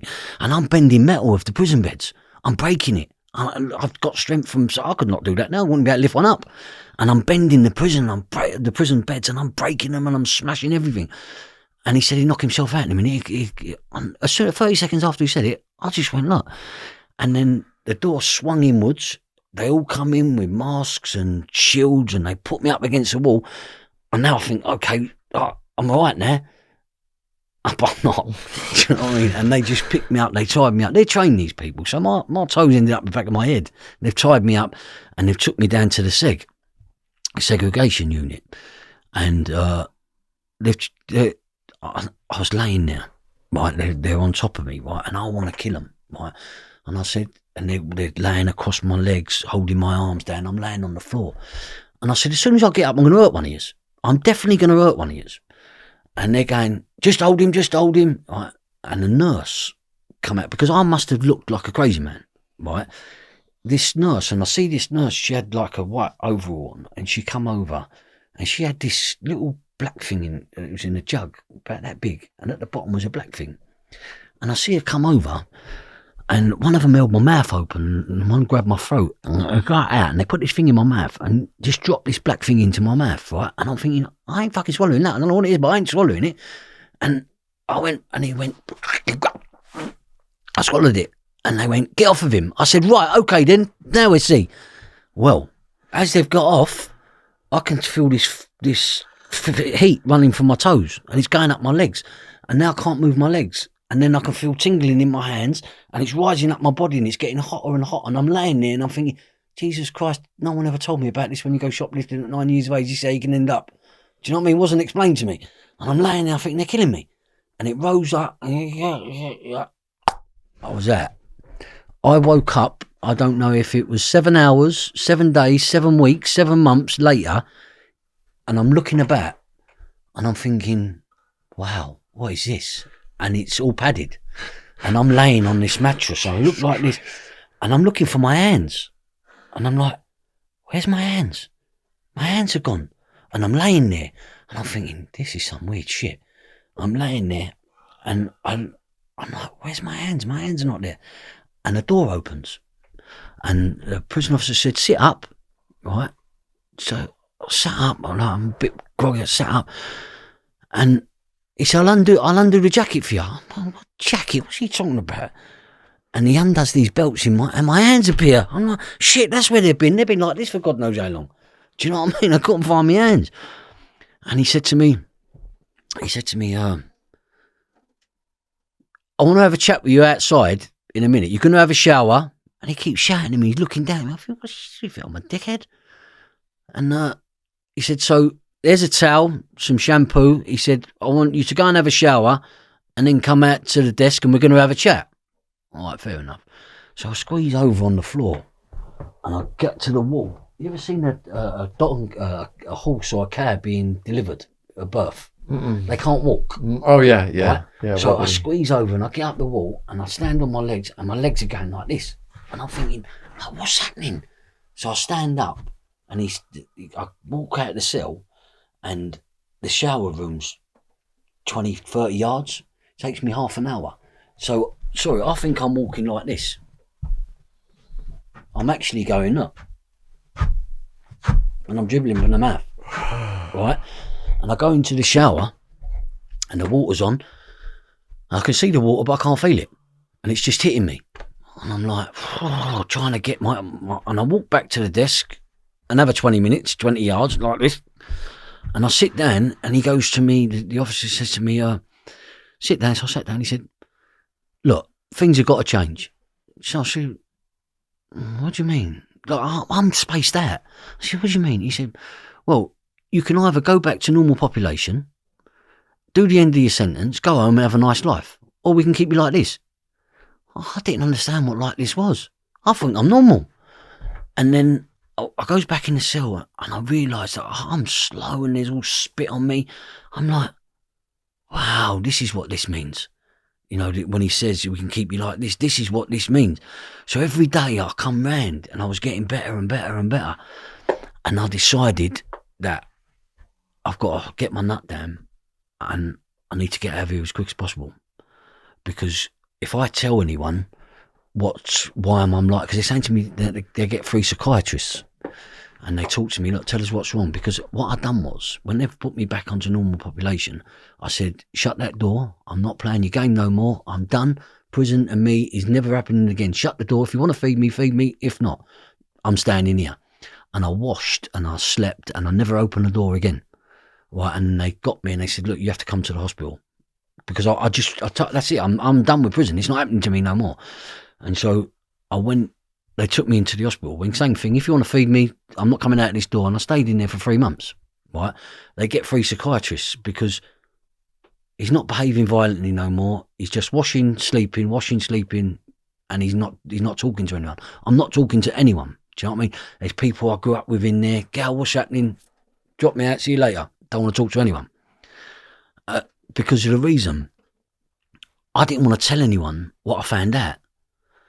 Because of this pact, I know they're not going to tell anyone. So if I say to a doctor, look, I found out this bloke's a paedophile who's fathered me, they're going to say it never happened. So now I'm going to get needles in the arse for the rest of my life because I'm a nutter. So I never told anyone. So the psychiatrist, what's wrong with you? Not interested. And I sat there, but I was closing down. I was mentally ill. Do you know what I mean? I was mentally ill, and I see 3 psychiatrists, and they transferred me to a mental hospital. And they said, like, you've definitely got some mental issues. Your behaviour's not right. You know, there's definitely something wrong with you. I was gone. Do you know what I mean? I was gone. And then I spent some time in the mental hospital. And, but when I was in that padded cell, when I realised what this was, I looked up and I said, if you can get me out of here in sane mind, in good health, I will never do nothing but good with the rest of my life. And I've done that every day since. And so my sister, she passed away. She told me everything that happened. I tried to kill the paedophile, and one of my brothers stopped me. So he recovered from the overdose. Yeah. And you're able to describe what happened when you tried to kill him, or is that something? No. So I'm quite able to talk about it. So for a long time I couldn't talk about it, but I've been talking about my life for the last 10 years now, and it's helped me. And writing about it, it's helped me, and it's helped many other people. A lot of people have read that book and contacted me and said to me, I never forget this one woman. I was walking along the street with one of them T-shirts on. I was doing something with the BBC, and she wanted to know what product of a postcode meant, breaking change, changing lives. So she went and Googled it, and she read the book, and she contacted me, and she said to me, Gary, I want to thank you. I said, what for? She went, for writing that book. It's empowered me to change my life. I said, why? What happened? She went, I was able to tell my husband that I was sexually abused as a kid. And the first words out of his mouth was, our sex life makes sense, now we need to go and see a counsellor. And she went on and she got over it, and they're living happily. And for me, that's more than anything. Yeah. But I've had so many people contact me because I've been open and honest about, mental illness, sexual abuse, crime, violence. Do you know what I mean? It's empowered people to change their own lives, not only my own. Yeah. And so, your question. Okay, are you okay to talk about the attempt on the paedophile's life? So what happened was, my sister's now told me everything that's happened, and I'm out of prison. And well, what was that like? I mean, you must have been listening to her, and just what was going through your head? Kill. Let's kill this man. Do you know what I mean? Let's just kill him. And so what happened was, I was sitting at home one night, and I said, right, let's fucking do this. And so I got a big knife. I put it down my back. I drove there to his house, parked my car up. I didn't announce myself. I just kicked the door off, and I just went in, and there's a big long hallway. I kicked the door off, walked down the hallway, and he's in the living room. So as I go in the living room door, I pull the knife out, and I get over to him, and I'm just going to do him in the neck. And one of my brothers jumped on me, grabbed me, and took me outside. Now, I don't want to fight with my brothers. Do you know what I mean? And he took me outside. So I said, what are you doing? You know he's a nonce. And my younger sister, she went, who's he calling a nonce? What's that about? And my brother went, he's talking about me. He's calling me a nonce. And I went, because they're sticking up for him.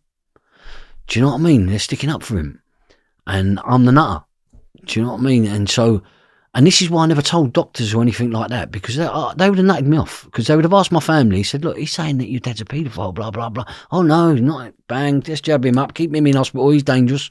So I'd probably still been dribbling there. And so I never told anyone. And so, I tried to kill him. And if I did kill him at the time, I wouldn't give a shit. I would not give a shit.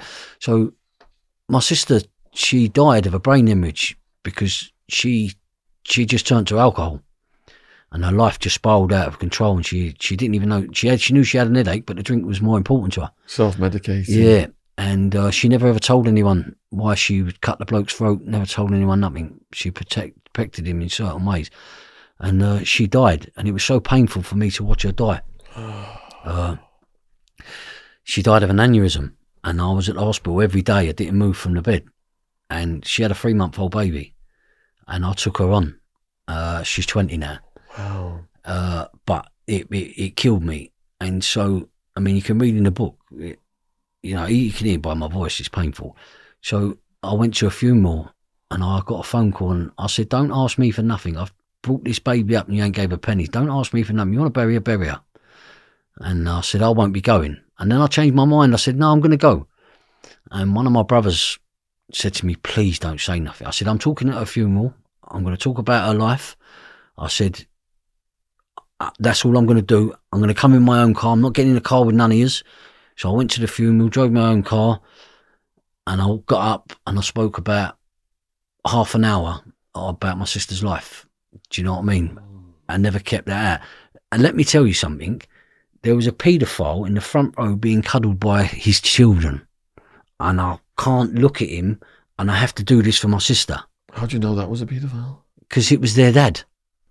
My dad. Oh. And I'm doing this, right, and I'm talking about my sister, but I'm doing it for my sister, and I'm watching them cry, and they're all cuddling with this paedophile. He was right there. Yeah, and they're all cuddling with this paedophile, but they promised me that I'm not to do nothing, right? And I get a half hour to talk about my sister's life. And then when they get out, they're all cuddling this paedophile, and he goes, and I gets in my car and I drive to the cemetery because I'm going to help put my sister in the ground. And I get there and I walk behind the hearse, and there's a picture of my sister, and I just focused on my sister. Do you know what I mean? And I kept saying to myself, I'm going to do everything that's right for you today. Do you know what I mean? And I buried my sister, but I could tell you lots more, but you have to read the book because it's quite powerful. Do you know what I mean? I'm blown away right now. It's quite powerful. Was it the shame that would have fallen upon your family, that as perceived by your siblings, that made them cover it up? They didn't want to be associated with the shame of that? So, you know my subconscious that we spoke about? Yeah. They was older than me, some of them. Yeah. Did you see more than what I did? Why are you covering this up? I don't understand it. Yeah. Do you know what I mean? What, you're going to make out you never saw nothing? You didn't see nothing? You lived in there as much as I did? So, but people do make choices in life that... So I don't, and I can say this now, I've got 6 brothers and 3 sisters. One's passed away, rest her soul. I don't talk to none of them. Right. Because I don't want to talk to people that want to do that. That you could not, I don't care who you are, you can't protect someone like that. Did they ever tell you what their individual reasons were? Okay. So now I'm very mentally unstable. So I goes out for a drink. I'm out of prison and I'm having a drink with my brother. And I said to him, do you remember that time we was in the hospital? And he come out with that. Do you remember that? He went, I don't know what you're talking about. I weren't there. Whoa, maybe I am mad. And I really believe, maybe I have made all this up. Maybe I've invented my whole life. It's all madness. It's all crazy. Do you know what I mean? Maybe I really am mad. And then I realised, no, you're a cunt. Do you know what I mean? Because you're going to sacrifice me and your sister to protect this person. And that's when I went, done.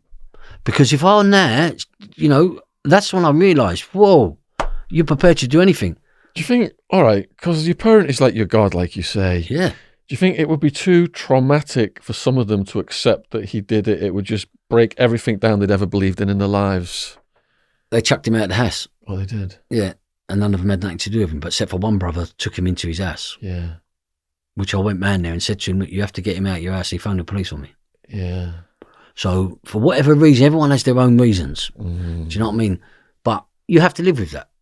Do you know what I mean? You make choices in life that you have to live with. They're not the choices that I know for a fact I would never protect anyone like that in my life. Yeah. It's not happening. Yeah. It's not happening. Oh man, it's so heavy. All right, so we should end on a positive note then about the work that you're doing now. Yeah. You want to tell us how you got into the schools and stuff? So as you've probably worked out, I like talking. I don't know how long we've been going for. Almost 2 hours. Yeah. Oh, is it really? Yeah, yeah. Right. And so it's actually become my passion. And so I found my passion late in life, and my passion is to help other people. And so I instill in young people that, the earlier you can in life to find a passion, you're more than likely to succeed in life, because that passion is going to become a way of life and a living for you, and it will give you everything you need in life. And so I was going around giving talks in schools. I didn't know what I was doing. Do you know what I mean? I didn't have a clue, but I knew I wanted to help young people. And but this was 10 years ago. Do you know what I mean? So you get some people say, "Oh yeah, I give talks in schools." They've only been in one school. Do you know what I mean? And now they talk in schools, and so it was just a snowball effect. Every time I give a talk in a school, the teachers would come out, go and get someone and say, "You've got to listen to this bloke." And I'd be talking about my life, because I use my life as a tool for learning, and I can talk to you on any subject that involves multiple things: sex abuse, crime, dysfunction, mental health. I can talk to you on all about that. I've probably got a doctor in them and all. Do you know what I mean? And so I have a way of using my life's path as a tool for learning. So I come up and I moulded this talk, and I called it A Life Without Education, because I couldn't read or write. Because school, as I said, it wasn't for me. Do you know what I mean? And I was going there for the wrong reasons, and that was to eat and mess about. And they was giving away free food. And so I moulded this, what I call now A Life Without Education, a talk. And I was doing that. And, I was getting asked to come. I never phoned anyone up and said, "Can I come to your school?" It was always come to, we've heard from about you. And to this day, it's like that now. Then I started doing work with Fulham Football Club, QPR. And then I started going in Feltham. Then I was asked to train prison officers. And it just went crazy. It went mad. But I was just driven to help young people. And then someone said to me once, "You need to write a book." I said, "What about?" And they said, "A Gangster Life." I said, "Shut the fuck up." I said, "I'm just a poor kid without an education out the East End of London that had no mentors and role models." They said to me, "Write about that then." So that's what I wrote about. And then the book became a powerful tool. So in Feltham Young Offenders Prison, it's stored in the library. And so the aim is to get young people into literature. So this book is written in a way, it's like me and you now sitting here having a conversation. So young people that are disengaged, have never read a book, will read that, because it's like they're having a conversation with me. And so it's engaging, and it's real, and they're a product of a postcode, and they live this life. And so they get it. And so it engages them. Then they go on to read another book. So then I started doing workshops with them. Workshops on drugs, mental health, identity. Because if I said to you at 14 years of age, "Who are you?" you wouldn't have a clue. But guess what you would tell me? You would tell me that you was funny, caring, kind. That's only what your mates have told you. So, but you can't tell me who you are. Do you know what I mean? So I do things but all written by myself. Workshops on identity. Do you know what I mean? I don't call it gangs. I call a workshop about a group of mates. Do you know what I mean? And so I don't subscribe to all that gangs and all that. It just drives me crackers. And so then it just evolved. And, you know what I mean? Now I spend my life going into schools. But along the way I get contacted. I'm the person you go to if you've got a little Gary Hutton in your life. And so I've helped so many young people, and there's a few that stick out. There was a young boy, Randy, he's in the book. He ended up on Crime Watch at the age of 15. He was involved in a high-profile murder. And before this, he come to me and he said to me, "Gal, help me straighten my life out." I said, "I can't. You're destined to spend long periods of your life in prison." And he walked away from me with trousers around his arse. I said, "What the fuck do you know?" And walked off. And then 6 months later, I was in the Old Bailey. He was up for murder. So a grown-up security guard's got these two 15-year-olds to kill well, not to kill him, but to take the money out of the safe in a clothing shop. One of the clothing chains. And the poor bloke's ended up dead. But he didn't actually do it. But I knew he was going to go to prison anyway, because he was running about like a nutter, and he was 15, but he looked like a 35-year-old that just come out of the gym. He was massive, and his nickname, I won't tell you his nickname, but yeah, but once you see him, yeah, you can definitely see why. But yeah, I turned his life around, let him go to prison, but I kept in his nut all the time. Do you know what I mean? I wouldn't let him go, and he come out of prison, and I put this program together called Fight for a Better Life, which the government now use to work with young people the way that they should work with young people, and changed his life. He's now been He went on his first holiday a couple of years ago. He's now a qualified electrician. Wow. Living a lovely life, driving a nice car, and he's sorted his life out. But that was after he come out of prison. He said to me, "How am I going to change my life?" I said, "I'll tell you." And he said, I said, "You have to become known as a cunt." He said, "I ain't a cunt." I said, "No, just listen." I said, "See, what happens is, right, now you're out of prison, you're 3 times the size of you went in, because I can see you've been in the gym." And he's massive, big black, he's massive. I said, "What's going to happen? You're going to get 3 phone calls." It was like Christmas Carol. I said, "Someone's going to phone you up and they're going to say to you, look, will you help me? This geezer owes me money for my drug debt. Will you come and help me and just stand by me, and then I'll give you a few quid?" I said, "But you've got to say no." He said, "What?" I said, "Just say no. Listen to me, just say no." I said, "When you say no after that, you're going to get another phone call. Oh, you know who would be good for this? Him, because, you know, he's really tough, and he'll watch our back and all this, and we'll give him 10 grand. I said, "But you got to say no." He said, "All right." I said, "And the third time you're going to get asked, you must say no, and then they're going to call you a cunt." He said, "I'm not having anyone call me." I said, "No, listen." I said, "Because when they're in a group and they're saying, oh, you know, he'd be good for that, he'd be good for this, let's get him involved." And then one of them would go, "Oh, no, I asked him about something the other week, he's a cunt, he don't want nothing to do with it." I said, "Then you become a cunt, people leave you alone." I said, "And that's what I've done, I become a cunt and people leave me alone." They don't argue anymore. And then he got it, and now he's used that, and that's it. And so, yeah, I mean, one young boy, he was enslaved by travellers. He come from a middle class family. His dad was had a fantastic job. They didn't know what to do. He was at university. He's doing really well, and he got enslaved by travellers. What do you mean enslaved by travellers? How did they enslave you? They took him and they told him, you live here. We'll let you home sometimes. Everything you want, you should do. You do." He bought his parents were quite affluent. He bought him a BMW. How it come to an end? Was he in debt with them or something? No, They're just out of the clear blue. They've took him in. They've seen he's weak, and they've took him in. He's robbing houses. He's doing everything from. And when I've got hold of him, I tell him, "Look, this has got to stop. Blah blah. You got to. No, I can't. His parents going to move him and everything." We ended up getting him in a safe house in Ireland, but he done a prison sentence. What happened to all? They sent him in this big house, and he went up to the CCTV, and he put his face in front of the camera, so he could go to prison to get out of it. Because they physically ruled his life. Do you know what I mean? They said when he had to, they take him to places to work, they rob houses. He was just money for them. Do you know what I mean? And the parents was giving him money, hand over fist, thinking that, you know, they didn't know what was going on, so I got involved. But yeah, thank God he's in a safe house. He's living in Ireland now. Because they got a big network, they could have found him. Yeah. But so, yeah, I mean, I don't like to put trumpets up my arse and blow them.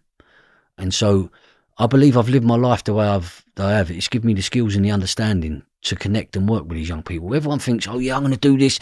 You can't do it. I can't walk into a bank and become a banker. Do you know what I mean? I can't walk into a mortgage advisor and become a mortgage advisor. You know, I can't go on and do this. Do you know what I mean? This takes skills. You learn these things. Do you know what I mean? Not everyone can work with young people. And then a lot of people get found out. What kind of questions do they ask you at the end of the talks?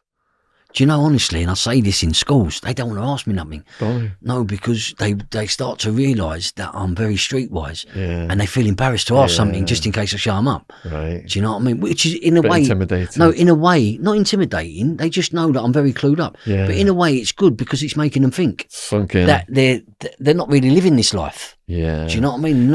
And where it can end up. You get them out of the bubble. Yeah, where it can really end up. Yeah. Do you know what I mean? And it ends up in some dark, dark places. Do you know what I mean? But a lot of people that live this life, they've suffered a trauma when they was a kid. Do you know what I mean? And I've just, in this second book... A lot of people who've been on this podcast have suffered trauma when they were kids. Yeah. So, you know, these interviews are great. But if you mask the face, the people that are sitting in my chair, all telling the same story. Yeah, yeah. Do you know what I mean? They're all telling the same story. Yeah. It's all there. Do you know what I mean? But some of them are not open enough and haven't been through, you know, the change that needs to happen. Do you know what I mean? But yeah, it's been a journey, and I've changed a lot of young people's lives. Good. Do you know what I mean? But I also help the families as well. Do Do you know what I mean? A lot of young people are watching this. Maybe teachers are watching this. So below the video, we're going to put all your information. Yeah. I know, perhaps it's slowed down because of the lockdowns and stuff, but Yeah. can people still contact you and have you do a talk and stuff? Yeah. So, I'm available. I'll come to a school at a drop of an hat. Do you know what I mean?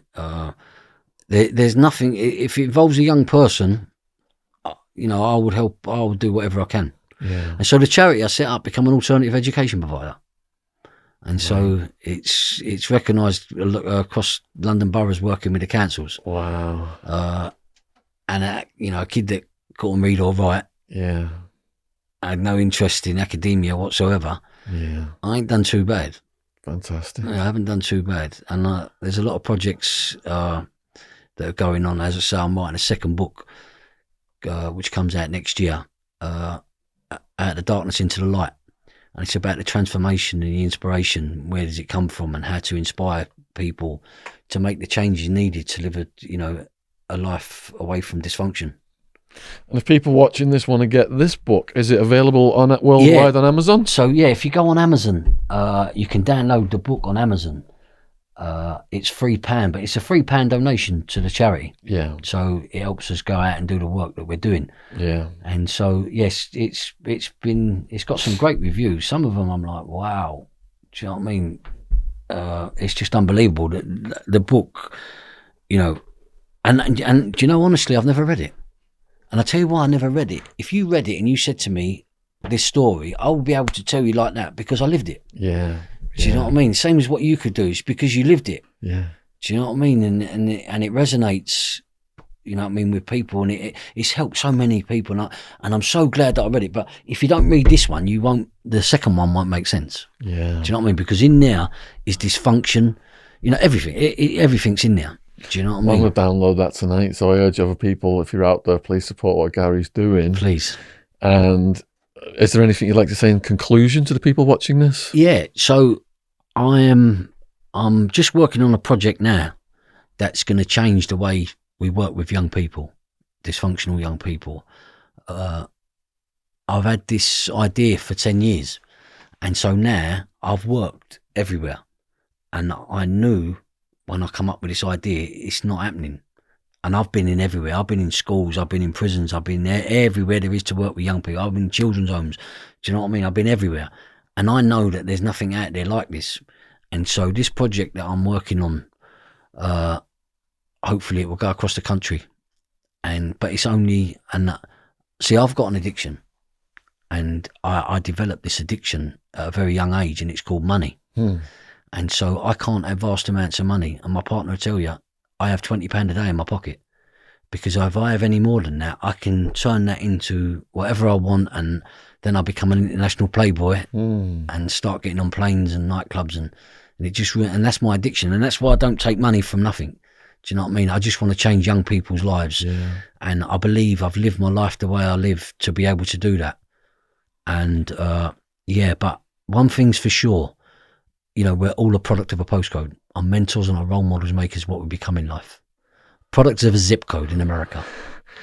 Absolutely brilliant message, Gary. We went some dark places today, but we see your pure soul and positivity, and it's just so brilliant that you're affecting the lives of all these young people and going in young offenders, and the stories you've told us, about the transformations are just, absolutely brilliant. So if you're watching this, please support Gary's work. All the links are in the description box below the video. Please, in the comments, let us know what you thought about this video today. Huge thank you to all the new subscribers. Subscription logos in the bottom right-hand corner. And huge thank you to people who've gone down and clicked on all our links, donation links, social media links, and checked all our other stuff out. Endless true crime podcasts for you to spend hours on lockdown watching down there. All right, bro, give us a hug then, man. Cheers. Yeah. Thank you very much. Absolutely brilliant. Well Well done, yeah. Thank you.